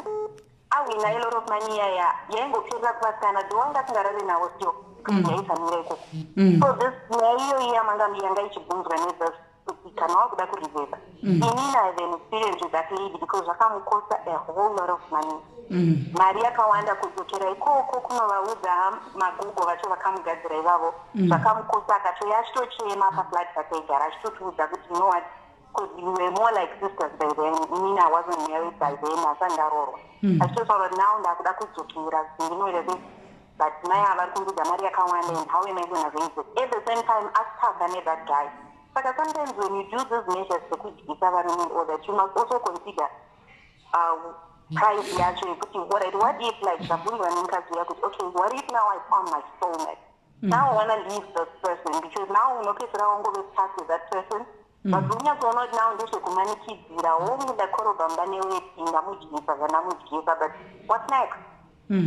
So I just wanted to contribute panyaya yakaitika kune this lady wandaitogara naye. By then handichitori ndatombororwa but ndakangodzidza on that note kuti you know what, kudyisa munhu unogona kumudyisa zvikaita by that moment, but unotozorealiza wega kuti you know what, I'm wasting my time.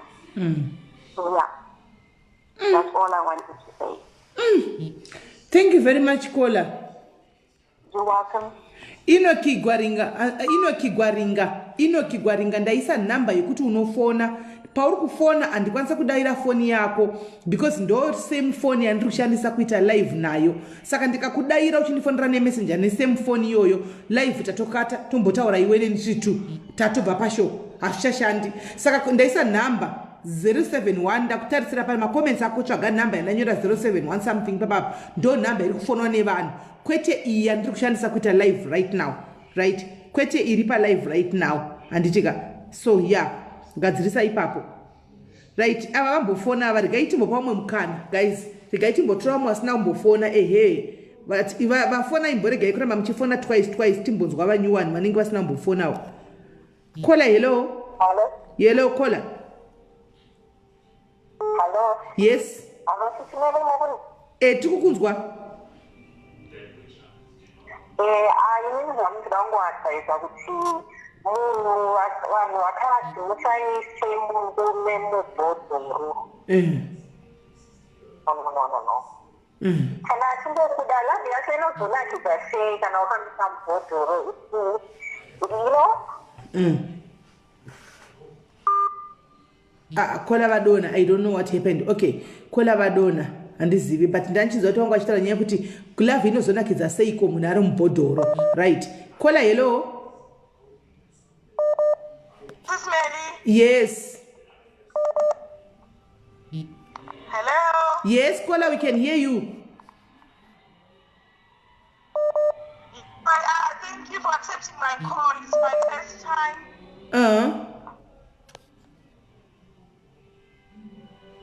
She accepted mine and she's on another one. Yes, ndikukunzwa Kola, you can go ahead. Oh, you can hear me? Yes, okay. I can. Ndandiuterera chirongwa ai. And sure. Yako SIS MELLY ndafara sterek. All right. Chirongwa ichi chiri kunakidza mufunge, tiri kudzidza zvakawanda. I'm from Blawayo, but I'll try and speak Shona because I can speak Shona as well. Okay. So, ndiri kuzwa zvangu nyaya dzese idzodzi. Saka apa vanhu vari kutaura kuti munhu anoiswa pabhodhoro. Yes, ini ndakambozvinzwa because ndine shamwari yangu inofarira izvozvo zvemushonga stereki. Shamwari yangu iyoyo inofarira zvemushonga stereki, but to my surprise murume wake tori nevakadzi vanosvika kana 4 kana 5 because haatomboregedza. Saka ndaimubvunza inini because she opens, you know, she talks openly about it kuti inini ndo zvandinoita, inini munhu ndinomugadzirisa kusvikira zvanaka. But hazvimboshandi because murume ari kungochita chete, ari kungozvarisa vana kusaiti futi, iyewo achingozvara achiti anongogara chete pano. Saka murume uyu ndofunga anongogarira kuti chii uyu ari kungozvara vana but zvemushonga handivoni zvinoshanda because anombogara mwedzi asiko ari kumwe ogara mwedzi asiko ari kumwe paanongouya umutambira saka zveshuwa ningi kuona kunge izvi kutambisa nguva unofanirwa kudanana nemunhu uchiziva kuti muri kudanana haikona zvemushonga kana zvarambawo learn to move on and find somebody anokudawo because shandisa choice but I think sometimes take it with a pinch of salt because unenge uchinyeperwa nevanhu ave n'anga idzo dzinoti ini ndinogona ndinokugadzirira murume ndinokupa mushonga ndinokuitira zvese kuti murume wako agare inhema sometimes maybe kudhara inguva dzanambuya vedu zvaishanda ezvinezvi ndofunga vanhu zvava zvemari chete. Okay, right, thank you very much Kola. Hanzi nakola inini I don't believe kuti thank you maita basa Kola. Okay, bye. Hanzi I don't believe kuti zvinoshanda. Kwanza I think kuti vanhu vanenge vachingoda mari. Kwete zvokuti hanzi zvinoshanda zvinhu izvi. I don't believe kuti zvinoshanda. Andioni kuti zvinoshanda zvinhu zvakadai. Ndikola wa. Anditika Dr. Kwakola. Regai nimbotraya kuti kufonera vanhu beki vanga vachitraya kufona. Kola hello. Hello. Yes, ndaona manguri manetseka kufona musingapindi rikatogai ndikufonerei beki. Chidzimai foni iri kumasure katinzwa nani. Dzimai imwe foni. Ndadzima. All right. Vapedza here ava. Vatopedza ndima tovepo.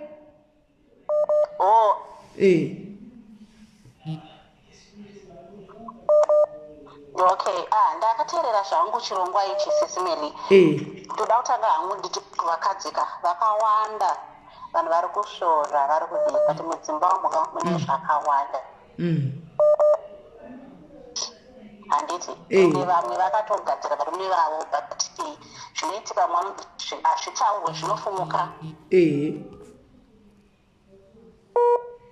Hazvitaurwe zvinotofumuka, that's what they say, but kutaura chokwadi vanhu vakawanda mudzimba umu because inini hamuchada kutaura zviri kuita varume.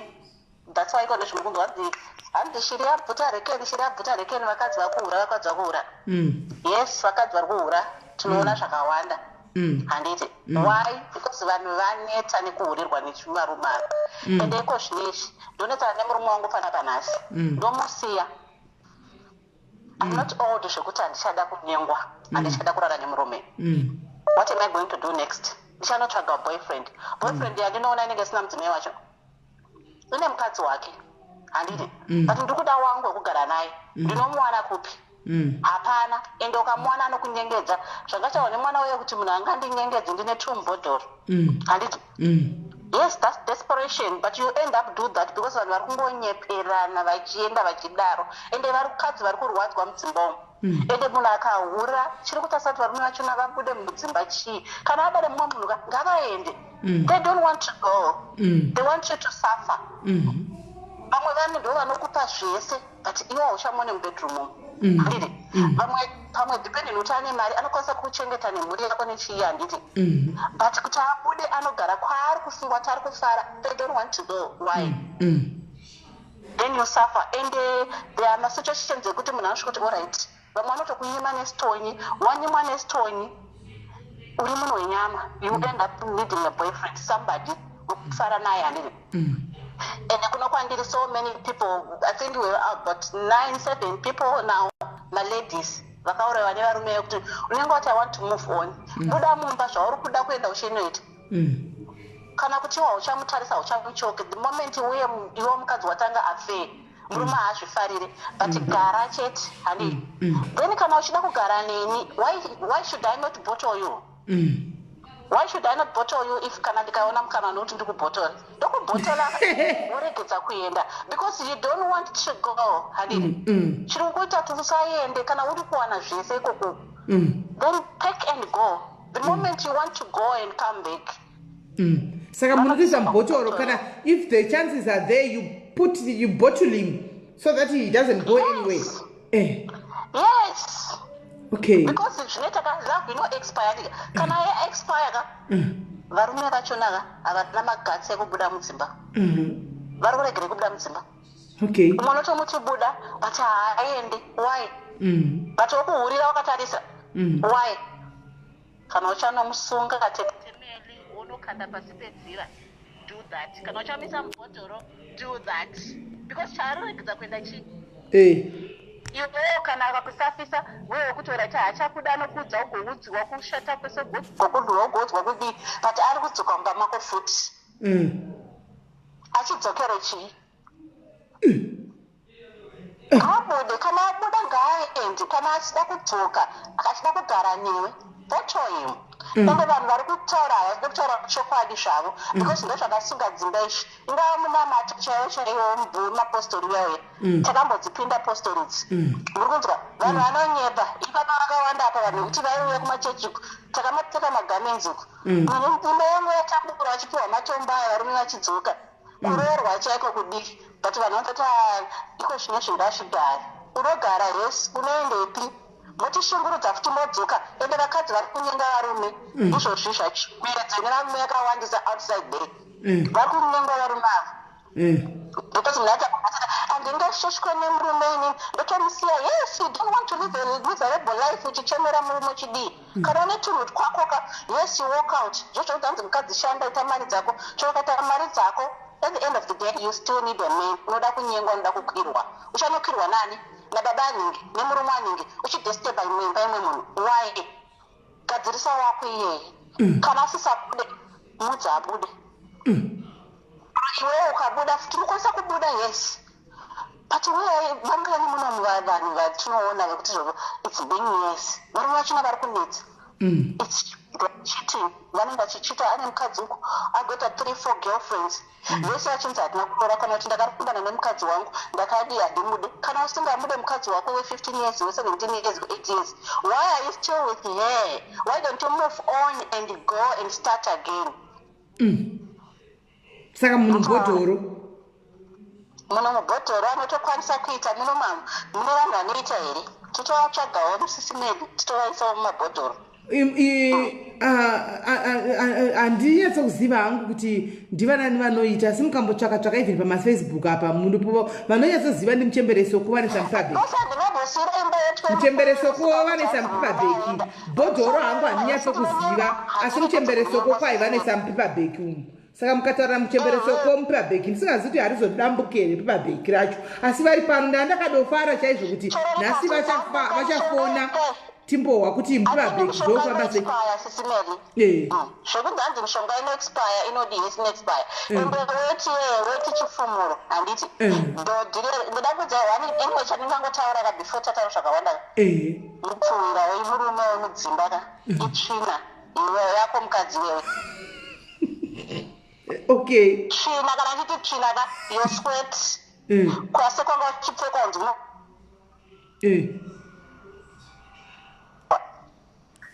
all those things nekuisa zvese munana mugoti kunyika mugoti uchibikisa uchidii halo tikunzwa zvese izvozvo zvinoona saka mupfuwira vanonyeka kuti mupfuwira ka kana usingade mupfuwira wechibhoyi wechivanhu enda kumapostori but as long as wapinda muchivanhu mumachawa mudzin'anga mupfuwira itsvina yako mukadzi iwewe yes tsvina yako mukadzi tsvina as in anything chiri tsvina isweti yako kana iko kuweti yako iyoyeyo handiti kana kupfeka zvinopfekwa izvi kuzasi uko tsvina iyoyo izvozvo ya because tsitsi medu chinoitika muupenyu ka ndechekuti zvozvo kanzi unoroorwa uri munhu ari honest uri chii but unozobuda mangachitaura munenge magara mese madanana murume anenge akunyinga unodaka asi love inopera handiti but kana yapera because haana magasi ekukusiya ari kugara newari kudii what do you do hanzi unotosimbidza imba yako handiti but ini hangu yautaura hangu zvakaitika mupenyu hwangu chakutongagara nemurume wangu I think not even a year because I have 2 years munonga ari makore mangani then manongotanga ngani izvezvi is 2022 this year saka akanga ari ma3 years handiti around 3 years I find out murume wangu akavharirana nemumwe munhu muri kunzwa zvozvo kuti takaenda kumba kwemunyin'ina uko chingopfuurawo zvikanzi dai sokona anyway it's a story for another day vanatoona kuti ko chii chiri kuitika really tobvunza munhu kuti what's the problem apa munotomuka mwana kenyu kadiki you don't know kuti munhu ari kutoita sei ari kutofarawo hake ari kudii uri kunzwa zvakabvetika ina had a friend aitonetsanawo nemurume wake achididi saka nhau yakaitika itwa ndaigara mulocation before ndau yakunoku that is like 19-20 years ago mulocation mimi nyaya yakafamba kunzi munhu awanikwa adididi because ndakatoita noise ndabva ndasiyana nazvo but this friend of mine atonetsanawo nemurume wake adiwo hameno zvakanga zvaitikawo mbukwavo akabva aenda kumwe kwaakaenda kumachawa kumuchawa izikamwa kulocation kwanaigara aenda ikoko akabva ameta this young girl ndakanga ndaona ane murume wangu muri kunzwa auzwa adaro she came to my house akanditi iwe ndaona munhu akadai munhu iye angachitaura nenhau ichi ndokunga ndatoona friend yangu before ndatomudza kuti ndo zvandakaitirwa chichi zvikanzi iwe kwandaenda kundaona munhu akadai and she was talking about chi nhau yakaitika I'm sure ndiye akati no my dear hazvitomboite ende munhu kwaaenda sekuru vaya vanogona sekuru vaya vane mbiri ende vakanga vaine mbiri zveshuwa ndikati kochi inini mupenyu waundanisandida munda pamun'anga kana pamuprofita kana paita takazopikawo magaminzi nandisina runzwa then my friend akabva taenda vanoenda nasekuru vaya vaya vakavanditsananguruni vanhu vavabvunza ndikanzi ndikasekuru nenyaya pane munhu akwaya pane akadai handiti inini ndine chi muridzi wemurume ushu zvikanzi ndiwe muridzi wemurume munhu ane murume wake ndikati yes chenge yangu munhu angakazvingwarirawo zvichi zvizvizvi zvikanzi yesekuru sekuru vamazati vakati okay she's coming back here saka whatever zvandakamupa I'll give ichi something zvokuti zvinodestroy whatever kubatanidza kwaanga aita sei atiitwa already nehusband yangu unonzwa sekuru vabva vanditi no muzukuru kana murume ari wako you need to go do this what tipei do this do that yacho zvakanga izvo zvakanga chitaura izvozvo zvokuti mupfuwira handimweni unaona ndakabva ndatoenda kwasekuru kweka yabva yatondipidi ndabva ndaita sei ndabva ndaenda ndabva ndanoita sekutaura kwandaangayotwa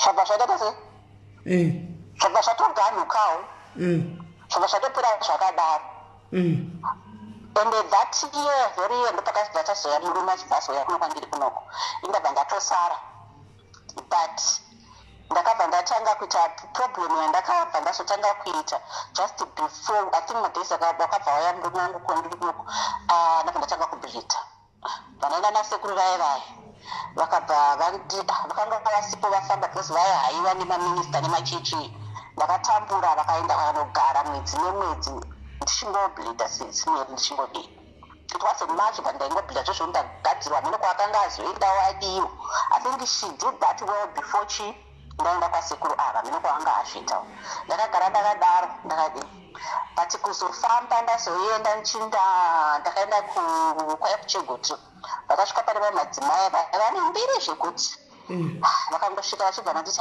kochi ndakanda nasisi vangu zvozvoti ndozvandiri kuita zvekubhilidha musisa zvekugadzirwa zviya zviya vabva vati zvekubhilidha chichi pane vanhu vanozvigona ini handinge handizvigoni vadai mafunga mangu chida zviimba maybe ndaikubatsirai but handina chandinokubatsira because I can see paurika wakatosungwa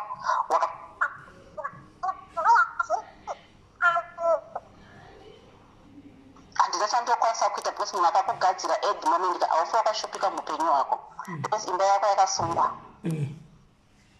yakatosungwa yakatogadzirwa namuchawaya hapana chandinoita chinoita sei chinopfuura ipapo but sisimeli like I say I think zvinhu zvinozoexpire kana kuti zvinodii but inini I don't believe zvakaexpire hanidi but pane vakashina imo mukuroorwa kwamunoroorwa kunana dzimweni kunana chichi handidi takateerera koni but iko zvine izvi ndakazvidza ndikati inini unosvika pepakuni pakuneta kuti why should I keep on uro expire kana kuti zvadii, why should I keep on ndichibikira munhu ndichipfuura munhu ndichidii. No, you don't want to do that. And at the end unokwanisa kuti even at my age I'm not old enough kuti I'm not too old. I can't move on. I can move on in the nation of Shango, not much, but I can. But you know, can I stand in the okay. But can I see that the queen and the meter say, Muisa Botoro. You miss some bottle. But you should have some bottle going to me, and can I put it in that? Can I put it cheap? I love you.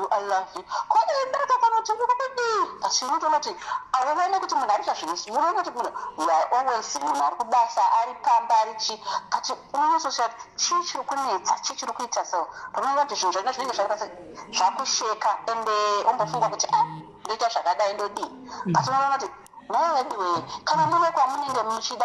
why don't you go?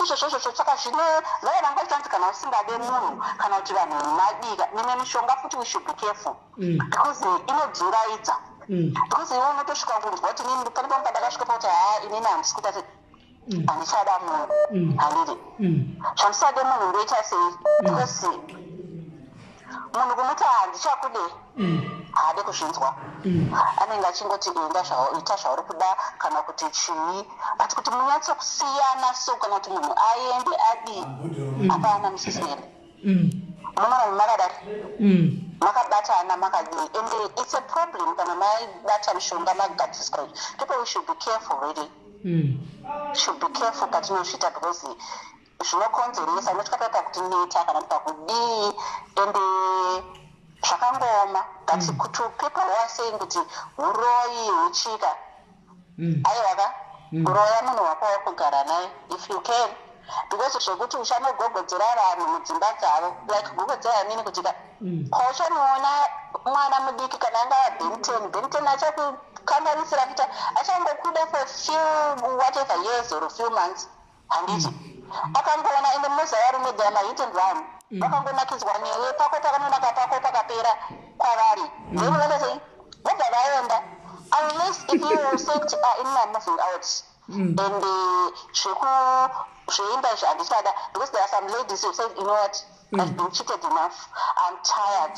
Chada kuita ndechekutika no strings because ndiri munhu wenyama ndine mafeelings no strings ndikaona ada kundilambasta nhasi ndoita sei ndolambastwa ndoita sei ndoenda because hapana chekumirira because kwaunoenda usingade murume ndekupi ngatisanyeperane vanhu people you might have a good job, nice house, une vana vako vakazvara kudhara vakadika but as long as uchida kulambastwa uchatolambastwa nemurume wemwe munhu because wako wamusira kuti aende haniri saka stop it vadzimai kana wafunga kuti iwe uchienda kana hako kuita hure yekuti ndichanohaya ndichanobhadhara nekurara navo because ndo zvinenge zviripo varipo varume vari kutobhadharwa vareda sei vakuda kungofadza vakadzi because zvekuzonyepera kuti ninawo kauti handingadhorwe nemurume handingadi everybody anodaro kuti chakati murume akandida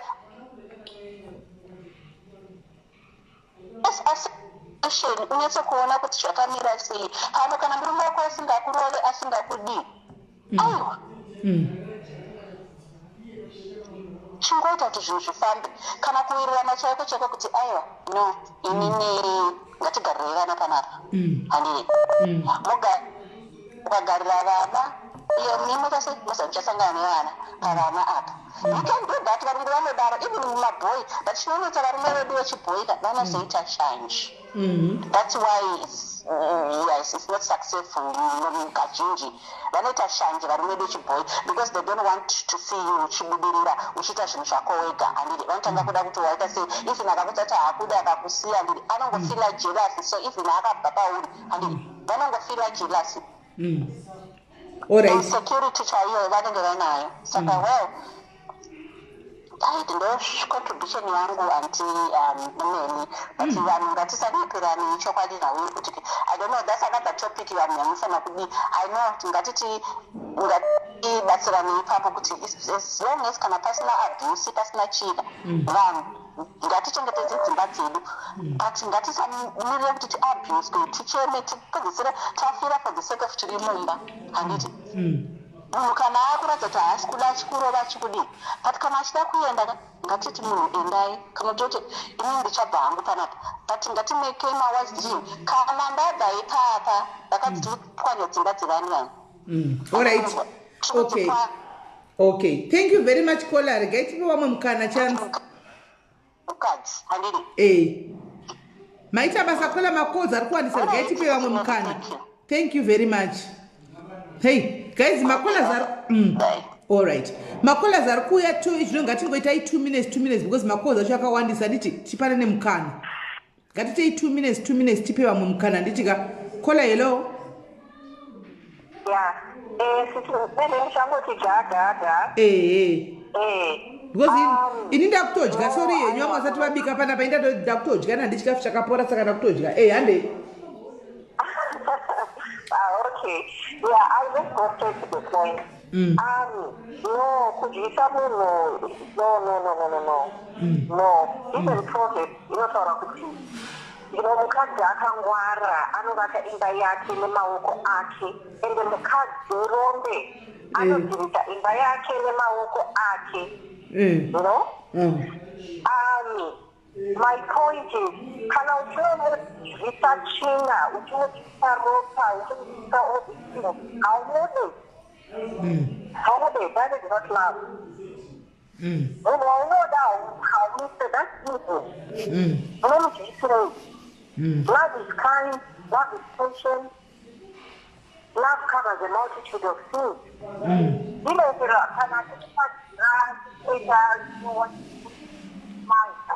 Don't love him. Love him and you see the change. You know? So that's just my contribution. I don't know. Mubhodhoro azvishande. We just continue to do more because conscience yako ichakugara indosakasira kuti wazoshaura wande achakura wachibhagera wazototaka ndakambobvisa dhodhi rangu kola musati hazvishande zveimi nokuti vamwe zviri kuvashandira ka itii kwamuri hazvina kushanda because vamwe vari kuti kwavari zviri kuvashandira.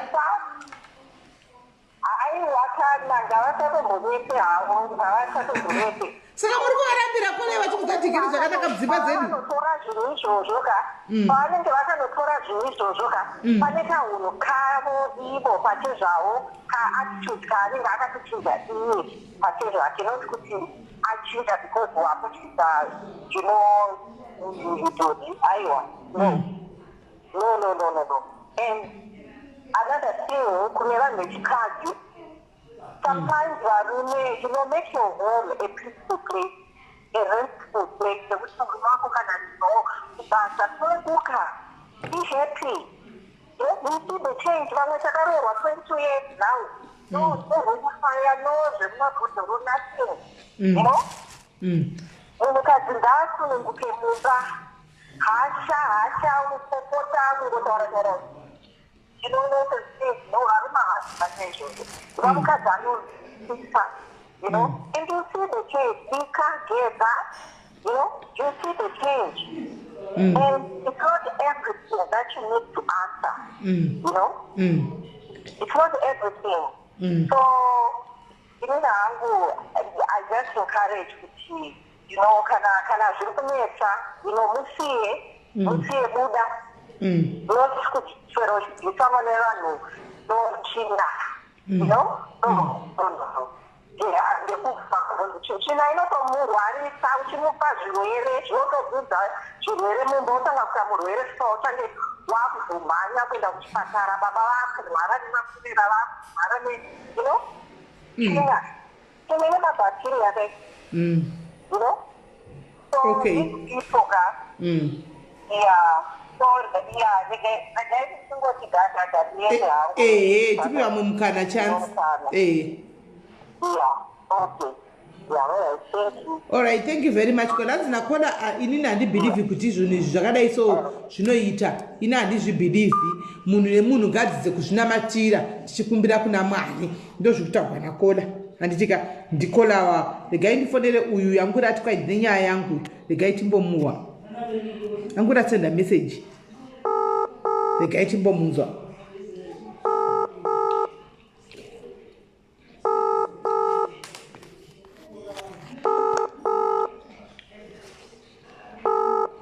Wedwe varume matozona kuti majority yevanhu vari kudyisa vakawanda kudarika vanhu vasiri kudyisa. Mazviona ka namba yevanhu vari kudyisa vakatowanda asi tinenge tichiseke hedu. Kola hello. Yes, takufona katikati maindepi. Tiripo simeli Zandru. Zorai volume, zorai varai mefoni iri kumasure kwenyu.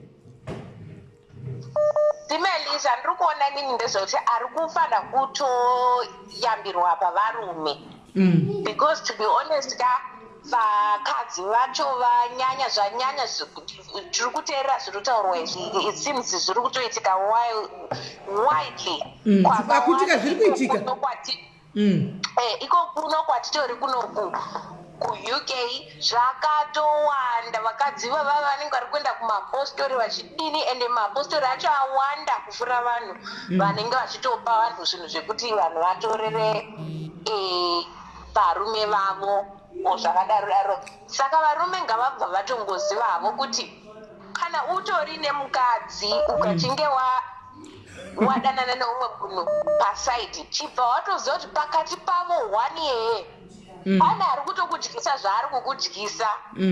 Nditi zvese kunzi vanhu vari kukorobha pane one wavo ari kungabva atongoziva izvozvo. Saka because kuvakadzi izvi zvapfumbira zvatowanda. Inini ndanga nditoriwo married for a long time but baba vaye pavakaenda mudzwa vakanga inavo vakasangana navo kutofuratira munhu atozivi kana kuti vana zvinofamba sei. Apa munhu wadhokta asingatochengeti kana vana vake. Saka muri kuona kuti zvinenge zvashanda zvinhu zviya zvavanopuhwa zviya zviya. Saka iwe makazodii ipapo maona kuti ndo zvaitika makadii ipapo? Aiwa ipapo inini ndakasiya because ndakaaccepta kuti relationship yange yapera maona even if zvanga zvichinyanyisa kuwanda ende tanga tanetsana for too long. So ndakazongosiya munhu kuti aiwa regadini aende but maendero acho anga ekuti okay fine tadivorce but unochengeta vanazve handiti. Saka ndiro zvandinoda kungoti vati ngavatongoziva kuti varume kana uchinge watongodanana nezvi pane one wavo ari kudini akakuisa Mubhodhoro mumatiruswa mumaPaper. Alright. Chete ndapedza nangu inini sisine. Aiwa takunzwa ikola. Thank you very much. Regai tinzwe vamwe. Thank you. Okay.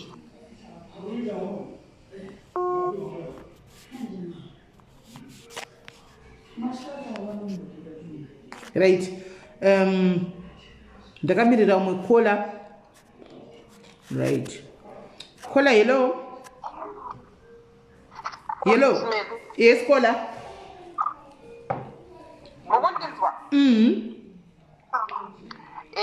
Sisimeli nyaya iripo ndeyekuti vanhu takabarwa takasiyana. Ndo tinofana kuziva vanhu takasiyana. Unoziva here kuti sisimeli kune umwe asingatombozive kuti kushusha kwemurume kwakamira sei. Akangoroorwa zvakanaka achiti achipedza yunivhesiti achiroorwa achitoita muchato wake izvezvi ari mumba make murume ndidhokta iye ndilawyer zvinhu zvake zviri kumufambira basic that are born with lucky love. Then koita vakadzi kuti unotoenda kun'anga first kana kumaprofita first kuti upinde mumba macho handiti kuti utombowana murume unotomboenda kuelot. Saka zvandiri kuedza kutaura ndezvekuti Sisi Melly, ndatisashoranei kana umwe achiti zvoni ini ndakapinda nendambudziko rakati ndikazodaiko ndikazoenda kunanga ndikazodai. So it's through maproblems aika apinda nawo. True. Munhu anenge apinda nemaproblems ake. Inini Sisi Melly, nyaya yemubhodhoro iyi ndakatomboipinda mairi, handiti kuzvivanza. Ndikatoenda zvinotonzi iro bhodhoro, mamwe anga achitaura zvibhodhoro zvemawiski. Ini ndakatonzi bhodhoro remwana remushonga riya marisia akadusira. Mukaisa mukatimo munhu, ukaisa munhu imomo utonzi deketera, zita rake nyora zita rake, kadushira kake kamunopukutisa after you left 6. Ikakako kaika mukapedza sex yako usaripupute, oricheka, oriisa mubhodhoro, oita sei, odeketera, oita sei. Handiziva hangu kuti zvakandishandira here, but ndakatoona munhu atombodzikama. Zvikanzi inongomirira iwe, haimirire umwe munhu. Zveshuwawo munhu akatombodzikamawo, handitika. Then koita inini ndakarerwawo nanamai vangu vasiri vemunyika muno, handitika. Imbomirai timbodzokera kumashure pamakaisa mubhotoro remwana wenyu murume nchinzi zvinoitira ichashandira imi moga, haishandira vamwe vakadzi. Mati zvakazokuitirai? Zvakandishandira Sisi Melly. Zvikazodii? Muri mose here? Tiri tose. Saka izvozvi hamusati mambosangana kana nekuti wanyika kana kudii nongo? Handisati ndasangana nedambudziko Sisi Melly rekumboti zvoni. Kana achizviita handizvioni, but he respects me. Saka atorimo mubhotoro izvozvi as we speak? Ikoko kabhodhoro kebrown kaya makaziya. Kemushonga? Kanoka ikaka kanonzi nemasista kana uda kunonhikirikina, ikaka kanozosungwa kuti saka ndo maari so as we speak izvozvi? Imo tingati ndimo maari here, but ndingangoti chinhu chake kana kuti masimba ake kuti anomisira munhu maari. Zvakatiomera. Ukatenderera nyika yese uchitsvaga vanhu, uchiti ndasiya apa ndaenda, ndasiya apa ndaenda. Saka chibhodhoro chiripi? Pane pamwe pakakona pandakaisa apa. Kola kokana mukafa nhasi saka anoita sei? Apeno hake.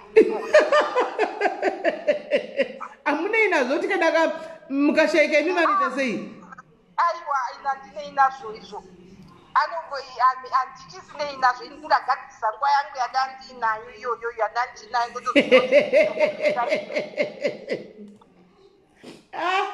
nhasi ndaseka ini iwi. Saka inini Sisi Melly, nyaya yekushorana yekutaura kuti chakati nahe nezvekunyepa, unenge usati wadambudzika nezi. Munotodada zvenyu 22 years. Zvakazoti ilaki rako, irombo rako. Asi umwe munhu anototadza, munotoona munhu achitonzi haarorwi, otosvika 40 years haasi kurorwa. Mungati munhu akadaro haafambi here naye Sisi Melly? Anofamba. Munhu anofamba nokuziyadambudzika. Munhu azomubata mukamurume wake, azomubata anobva atotibatisisa ipapo. Aiwa, ndaseka Kola matisekesa. Thank you very much maite yenyu Kola. Hanzi veriwe musashora vamwe munhu nemunhu nezvinomuitira, because umwe kutoti awanikwe anfa watanga aenda kumaprofita kana kuti kunonga kwachona, umwe anongorarama life yake iri rose achingopedza chikoro. Saka ndokusiyana kwezvinhu zvacho. Achitowanikwa Sisi Melly. Neimwe nyaya ndakangoti gagaga ndeyekuti Sisi Melly, isusu pachedu vakadzi ngatizvigadzisei. Umwati mushongana ntorwani yaya kuita sei kuti nesuwo ropa redu riite sei, rive richiziya richiita sei, nesuwo ngatizvigadzisei muviri wedu. Asi naikola ndoda kubvunza nsati mainda, mati kwai vakadzi ngavazvigatisvigadzisei vanoni tino zvindorani nechichi, handitika ndorani ndeyekuti vakadzi vasaburitse mweyazve, handiti kuendepi zvokola Alright, kola vaindi. Ndachida kubvunza kola anti kwai vakadzi imwe indorani. Ndikati kondorani inoende kuti kwai musaburitse mweya. Saka vakadzi vanoburitsa mweya here mumamarriage umu. Hello kola. Hello, muri seiko kola? Tiri kukunzwa.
Saka murikuda namba dzakola mabhodhoro maviri.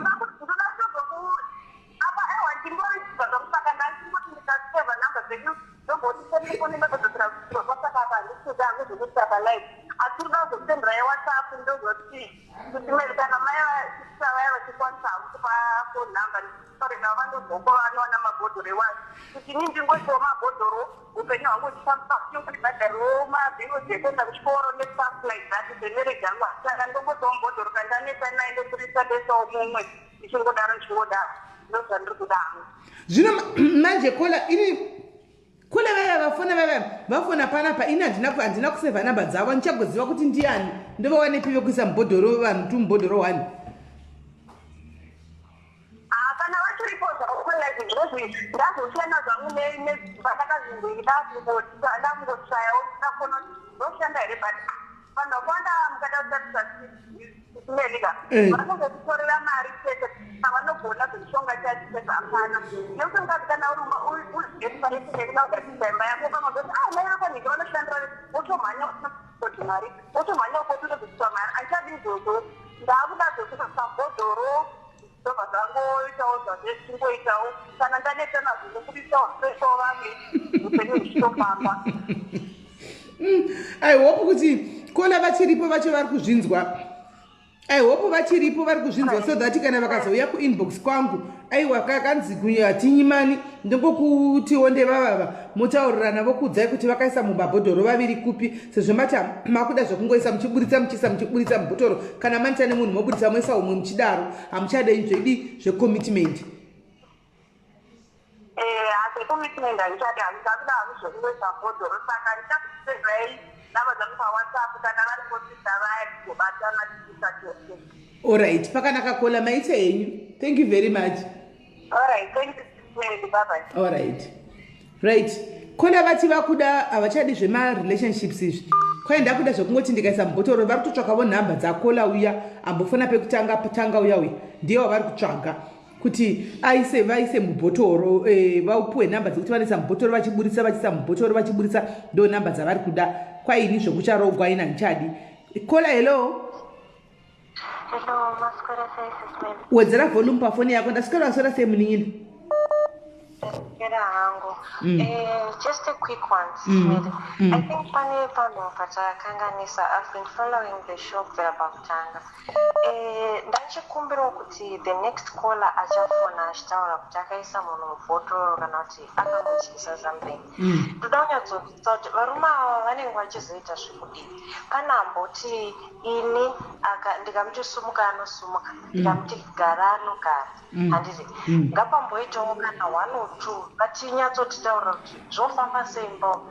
And the other thing chandaona chanyanyita kuti vanhu vaiswe Mubhodhoro chihure kunzi kwanzi anenge achindirova azodini handiti. Saka ini ndoda kunyatsonzwisa kuti hongu apedzika kuhura kana kuti achahure. Kune vamwe ati tichikura tinongonzwa kuti baba aya paanowacha anotsvaira mumba anozodini. SIS MELLY mbonyatsobvunzai kuti zvavakazoisa Mubhodhoro ari kudii mumba umu kana kuti zviri kufamba sei.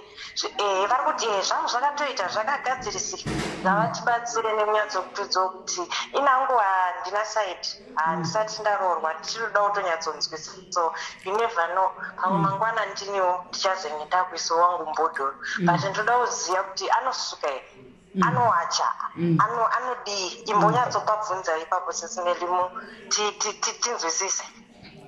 Asi ndafunga kana ndakateerera koda ndofunga nanzvachinzanzi kwanzi ndikatomuti sumuka ndipe mari yese anondipa. Hanzi ini ndotomudza ndofunga handichazivi ndevapi but pana ataura kuti ndikadomuti sumuka anosumuka ndikamuti imi ndakambonzwa zvemunhu murume ainzi aitera mukadzi kumariro unogara mune kuziva kuti anobva atonyatsokupusa zvekuti zvinooneka here kana kuti ava vari kuiswa Mubhodhoro anenge achingongwarangwanika zvake zvemazuva ese asi wakamisa Mubhodhoro. Ndozvandaunzwisa kuti kune unotopusisa zvekuvata zvokutoti munhu unodzungaira kutadza kuziva zvaari kana kuti ndibatsirewo ipapo SIS MELLY. Bvunzai vanhu vaisa vanhu vavo Mubhodhoro kuti pana anokwanisa kutibatsirawo. Alright, regai vanenge vauya vachiti zvino vakaisa Mubhodhoro tinyatsokubvunzisisa timunyatsokunzwisisa. Right. So vari kuuya guys vakaisa vanhu Mubhodhoro kwainyatsosanangurai kuti munhu anenge achiita zvokuwacha here, anobika here, pamunenge muchiti kwai zvangu zvakaita chii chakaita, akaita chii, kana akarega chihure chingori chihure chakarega chaita here, kana kuti kune zvimwe zvima-additional zvinenge zviripo zvimabhasera so zvinenge zviripo. Saka kana vakaisa Mubhodhoro ukazofona iko zvino please nyatsokudedemurira vanhu, udedemurire vanhu kuti vanyatsokuhwisisa kuti vari kuwacha here, vari kubika here, muri kukweshwa manga here, zviri kufamba sei. Regai timbotora vamwe kola. Ini varume ndashaya kuti varume vakadyisa varipini. Kola hello. Sorry henyu manguri matambura nekupinda basi kupindika izvi zvimakozi akadai so. Hameno dhata rangu richapera because ndandaisa 2 gig imo mumhande 18. Ini nangu handinabvisa murume Mubhodhoro kana kudi but ndoda kungopo hangu advice kuti asikana kuti vanhu vakatongosiyana. Ende kazhinji rudo panana mupfuhira nekudidi because inini ndakazomboona kune dzimwewo nzvimbo unozopedzisira wakuzopfuhira kana kushandira kana kuisa munhu Mubhodhoro asingaiswe Mubhodhoro zvikozokupandukira. Pana mumwe mukadzi kwasekoko akapedzisira azogezesa murume wake neiwe mishonga iyoyo, murume akachinja kuita garo nenyaya yekuita sei yekupfuhira nekuti hadzi ndiri kuda kuzoti ndidiwe. Saka vanoti you need to be very very careful. Handisi kuti vari kuzviita vanozviita because they need help. Vasiri kuzviitawo, please don't try this at home because uchapuhwira asingapuhwirwe. Vanhu nevanhu vachikura, mukadzi mumhuri, kune dzimwe mhuri dzoti mwana wavo achizvarwa vana vakomana vanotobva vatogadzirwa kuti haafa akaiswa kana nemukadzi kana nei. Saka you need to be very careful because pane amai vambotaura vaya vakatizvo aine wangu mwana ndichatata arore murungu. Wangu munogona kuzvipikira zvokuti wangu mwana ndichata arore murungu, but mwana anosarudza waada. Mwana anosarudza waada, kana akasarudza hure rake nderake, akasarudza muroyi wake ndewake. Asi tiripo pakusapota vana vedu nezvavanenge vatisarudzira mukati medzimba. Ndizvozvo. Saka kana zvaiti ndo mumba mako kuti waitawo misfortunate zvapinda mumba mako watadzirwa nemwana womuridzi,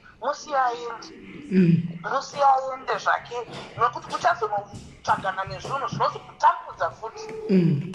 Pane imwe nyaya dzatiri kuverenga mumaconfession groups umu dzekuti unozuma unonzwa kutya so kuti zvishuwa zviri kuitika here zvemukati meupenyu, but yes, things are happening ende zvinhu zviri kutyisa. Saka inini ndinongoti azhinji Mwari chaiye haambotisiya mufungi. Hongu mhinduro yaMwari inogona kunonoka but inokuzarurira. Inokuzarura pakuru chaipo pekuti inotokupa futi nzira kuti inowati mwanangu famba neapa. Isakadzigara dzimba ma18 years tikasiya one. Takasiya tinomboisa vanhu mumabhodhoro eshe. Akaenda akanosarudza kwaada ikoko anongoenda zvake. Saka be careful vasikana, ngatipagane kana wakakura uchibata mushonga ndozvo unotoziva izvozvo. Kana wakakura uchibata zvechipostori ndozvo unoziva ndizvo wakadzidziswa izvozvo. Kana wakakura uchiita zvechechi ndozvo unoziva izvozvo. Saka be careful nezvatinozvinobata, nezvatinenge tichiudzwa neshamwari, nezvatinoudzwa nevanhu pama-next door. Inini ndinotya, ini ndinozi ameno ndine kakutya kandinoita so but handisi kujaja anyone because takatokurirwa zvakasiyana. Naiwawa kuti ipapo. Aiwa, tinotenda Kola maita basa gaitinzwe kuti vamwe vanoti right. Hanzi naKola vamwe vabatiri mushonga vanenge vagadzirwa kudhara plus remember kuti vamwe vanenge vakagadzirwa kudhara. Imi guys, pane nyaya yandakangama kuti ndimboisa mudariro. Regai ndimboisa mudariro nyaya iyi timbonzwawo. Indakambohwawo nyaya sekuti kwai mvura yechitunha yageseswa chitunha. Makamboihwawo handiti uchinzi kwai mvura yageseswa chitunha munhu unobikirwa. Makamboihwawo handiti ka hakuna wairo wakambobikirawo munhu mvura yechitunha timbohwawo kuti zvii zvaiitika zviri kufamba sei. Asi ndinenge ndakamboiusangana naye mukufamba uku. Yes Kola uri sei? Alright. Sikumerera kutaurawo kune vana vadiki vari kubata mushonga.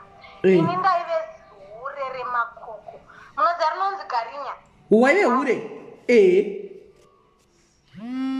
Aziye from Mutare, Chipinge, kwese ndakaenda. Uchihura?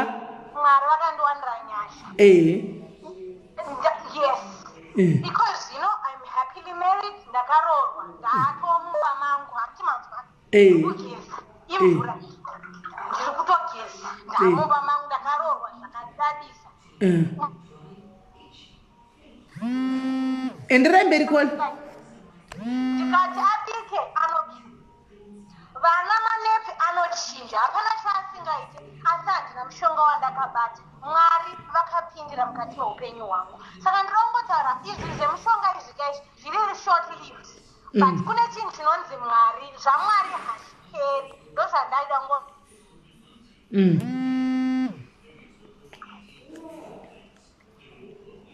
Kola endera mberi.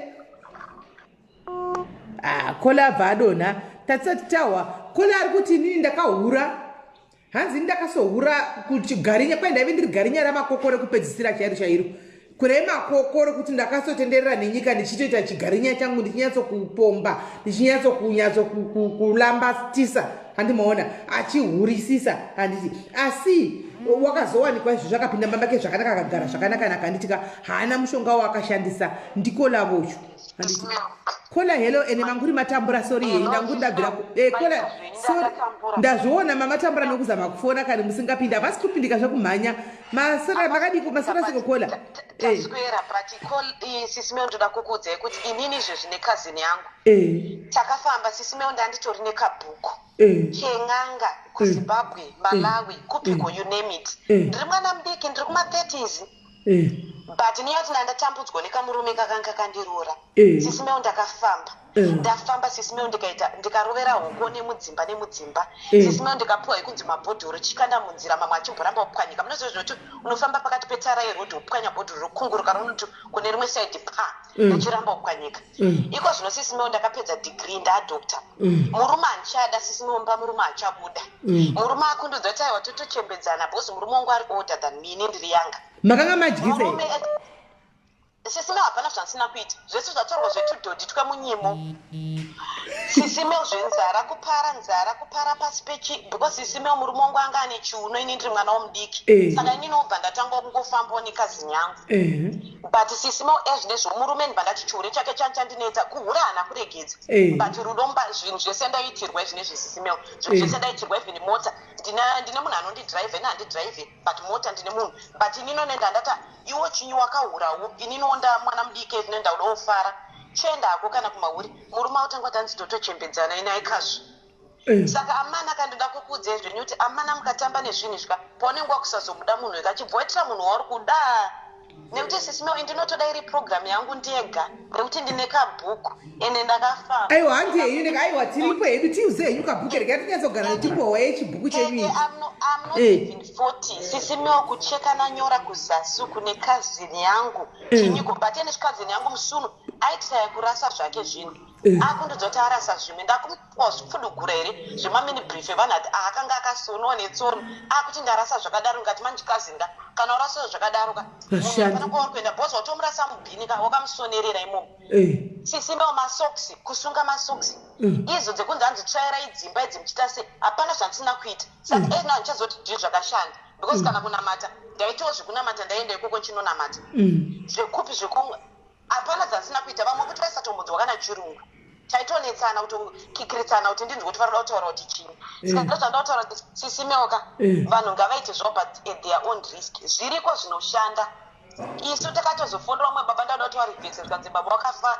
2 months ago utodze vamwe waifona nawo ikoko kuti baba hakusisi ndauda kuzirivhesa because murume ane zvikakuda kwacho kwakundita unoza kakuda ke kakutosota kekuti nikakutondibhuwa because ndiri mwana mudiki achembera ini ndakuda kufara ende ndapedza digrii rangu ndakuonawo vamwewo madhokta ezira rangu saka ndauda kumbofara because yaimbofarawo achindibinjisa endokwandaito zvemachuchuchi saka vapana kwachaenda kanditi makatogadzirisa mutongofa mose zvona ikolo aiwa kasisimeoka hazvingaiteka ini nowo ndatopa piki kaenda kuda kumbofarawo but handiti nganga yenyu yakagadzira yakafa dzimwe dzakafa but handichazoti ndezvanhu zvakashanda kazvatoita sisimeo ndandine kabhuku keng'anga dzezvikanaka 20 ndati ndikashayoka ndofonera mumwe uye akangoregedza kudaira chete zvapane zvandinoda kushandirwa ndaingotsvaga munhu saka ndichanisozoti zvakashanda ndizvipi but sisimeo zvese ndakaita tudhodhi munyimo ndandiriko kupara rurimi kupara kanzara kupara pasi petsoka ndanga ndiriko kutemera nyora ndanga ndiriko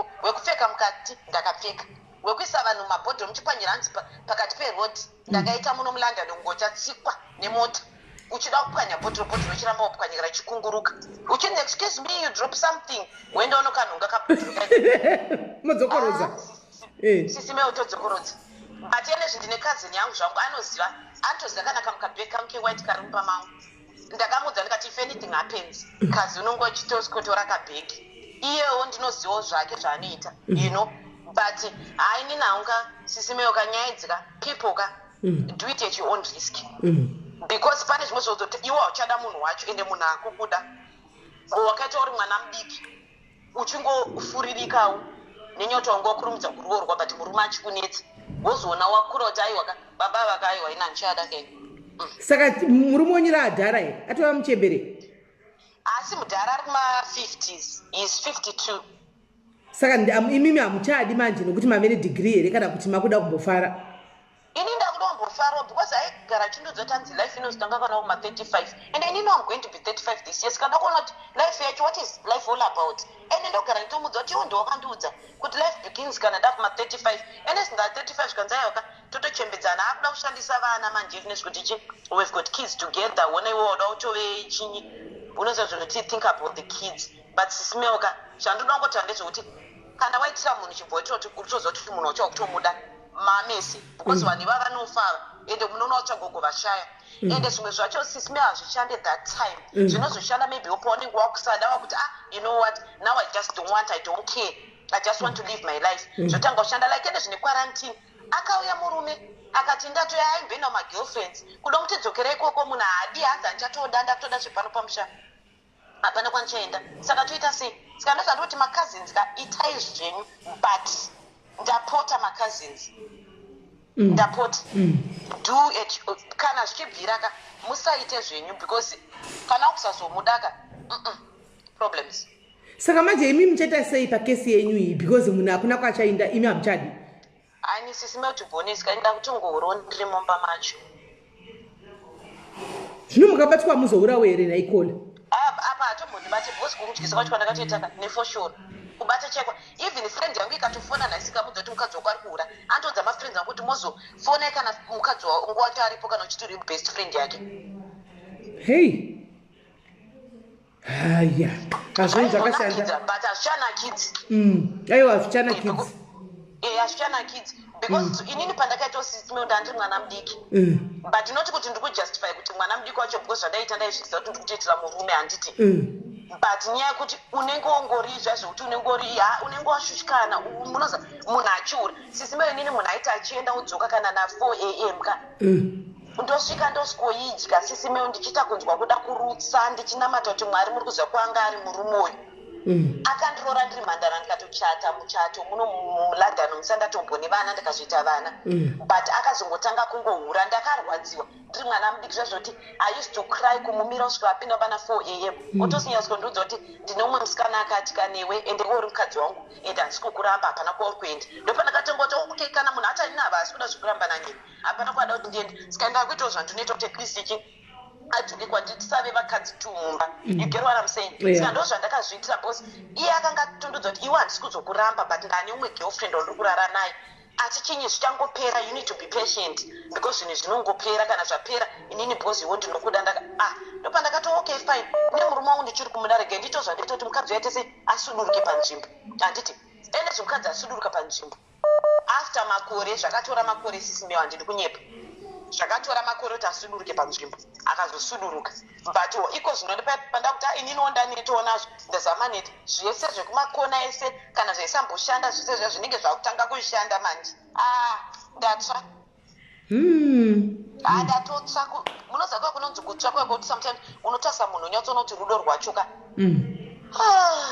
haruchaite but ndindakazviparira ya zvakaoma hei pakaoma saka inini ndofunga ndichatozomboya kuinbox sisimewo totozomboita kaprogram kekuti ndimbonyatsoudza kumakazini chokwadi because dzanafamba ka aiwa uyai zvenyu tiri free patogona hope ndinotinyatsoya nekazini yangu tiri 2 taitoita tese titori 2 nekazini yangu aiwa uyai yenyu zvimusuno ndaitomudza kuti murume oya kana mukazini yangu akati hapana kwaachenda ndikati hapana ende akunyatsotondiudza kuti you know what enesvika we just have to live our life tichengete vana vedu mudzimai wangu and I'm thinking kuti yo wakunditi mudzimai wako manje ini ndauda kutotangawo zvangu alright saka kwala imi zvamunoita kuinbox kwangu yakuinbox mondudza munoya nekazeni toronga show yakanangana nemi nekazeni yenyu tiri 2 handitika then munyatsouya panapa nechibhuku chenyu chiya chamainyora chiya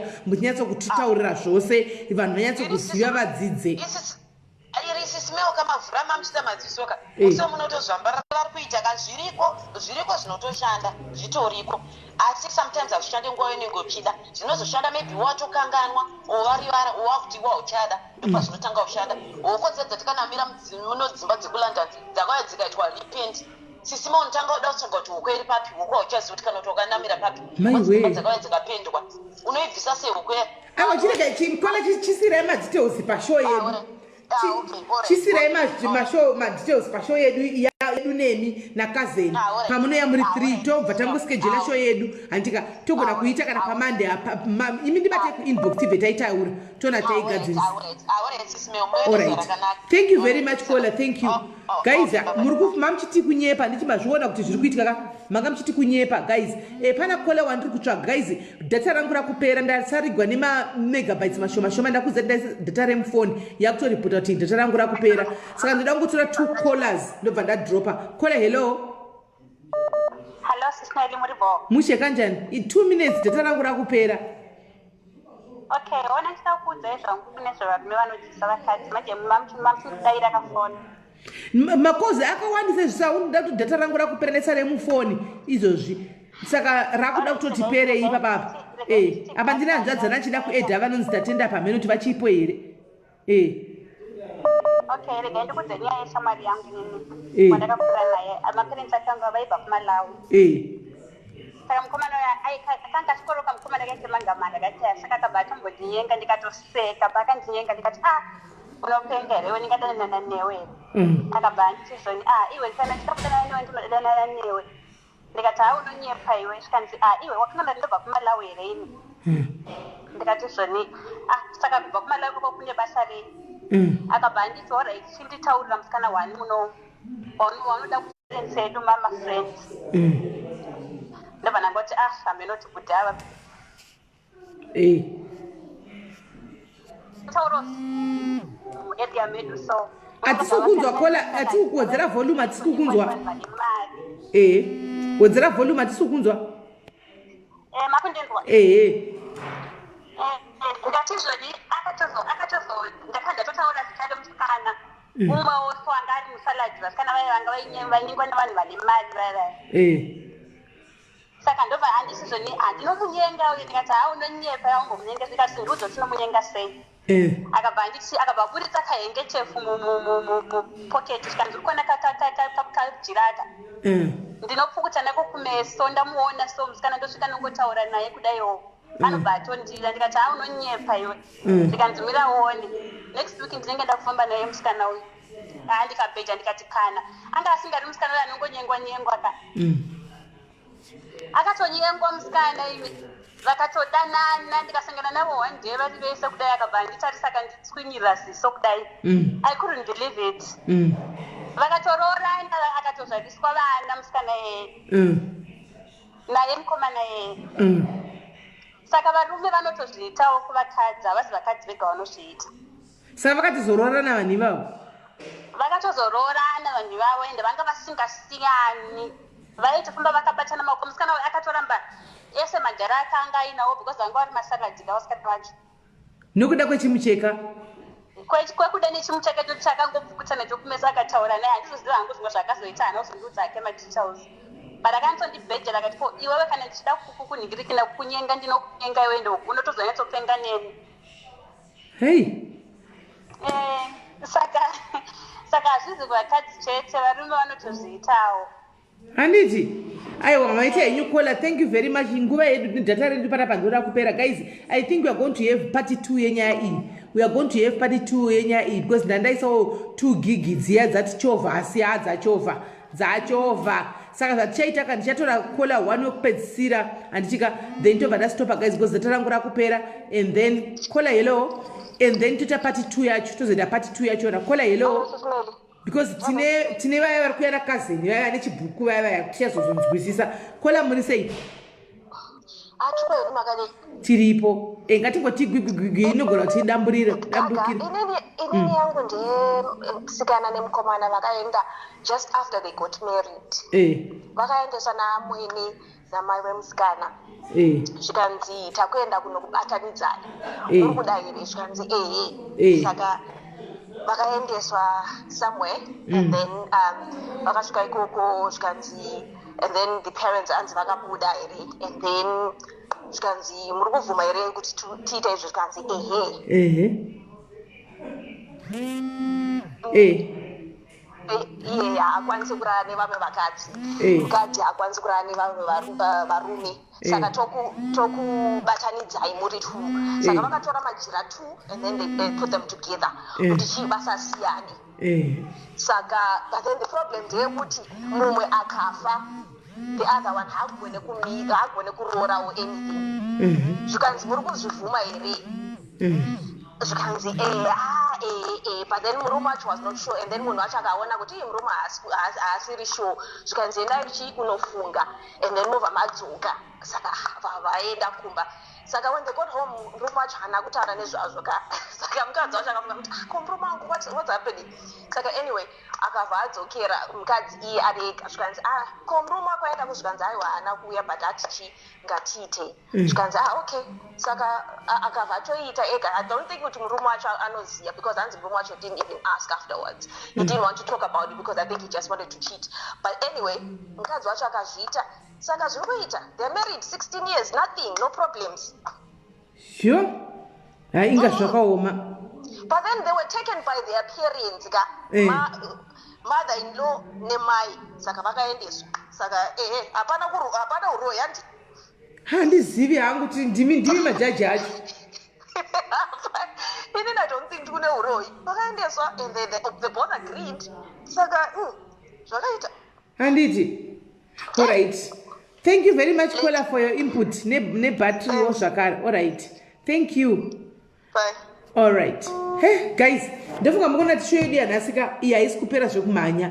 Show yedu yanhasi haisi kupera zvekumhanya guys. Let's have part 2. This was part 1 antika. Let's have part 2 because data even rikaiswa right now by it. Guys, I need to also put phone pamacharger. When I iri kufonwa nevanhu kuti yasarigwa ne percentage yakadi. Look at this. Look at this. Battery rakupera. That means ndofunga kuti ndise chi battery acho my phone acho pa charger. So let's have part 2 guys. I think let's just go for part 2 tinzoti chi zvinopera sei anditika. Let's just go for part 2 tonzwa kuti nyaya iyi inodi inopera sei. So guys data rangu risati rapera regai ndikuti ndende kuuya kwataita muzuva ranhasi hatisi kuvharisa chirongwa handitika.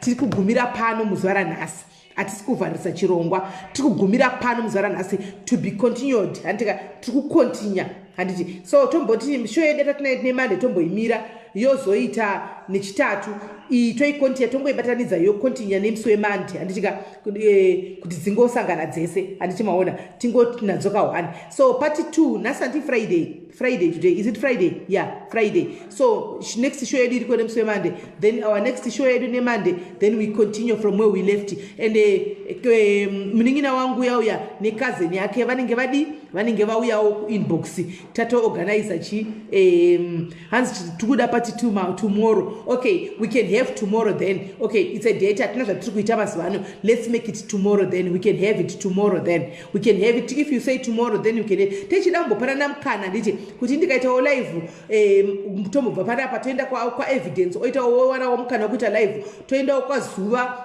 owana wamukana wekuita live, tobva toenda kwa Loveness owana wamukana wekuita live, toenda kwa Tetilda, toenda kwa Maititi, toenda kwa Namadambos, tichingodaro tichingosapotana kwese antimaona zvanandichiitira handi kweno tizongoramba takungoti isusu too much of everything is boring antimaona. Saka I think Monday ka inogona kuita bo timbopawo mukana timbonzwawo zvevamwe handiti maona. Ameno I think Monday zvinenge zviri boy inini tipanane mukana vanhu vari kuti yes tomorrow alright. Saka tomorrow alright chaita tomorrow yacho handitika. Saka I will make it tomorrow then. I will make sure tabva kuma live vamwe ta schedule time tomorrow todi to make sure mwapedza utabva kuma live vamwe tosangana pano handitika. Thank you guys, God bless you. Hatisi kuvhara chirongwa, tingogumira pano muzuva ranhasi, mangwana tokontinya nechirongwa handitika. So guys, take care and God bless you. Musakangana kupfeka mamask, musakangana kugeza maoko nema sanitizer, musakangana social distancing handitika. Mwari wakuitire zvakanaka. Bless you.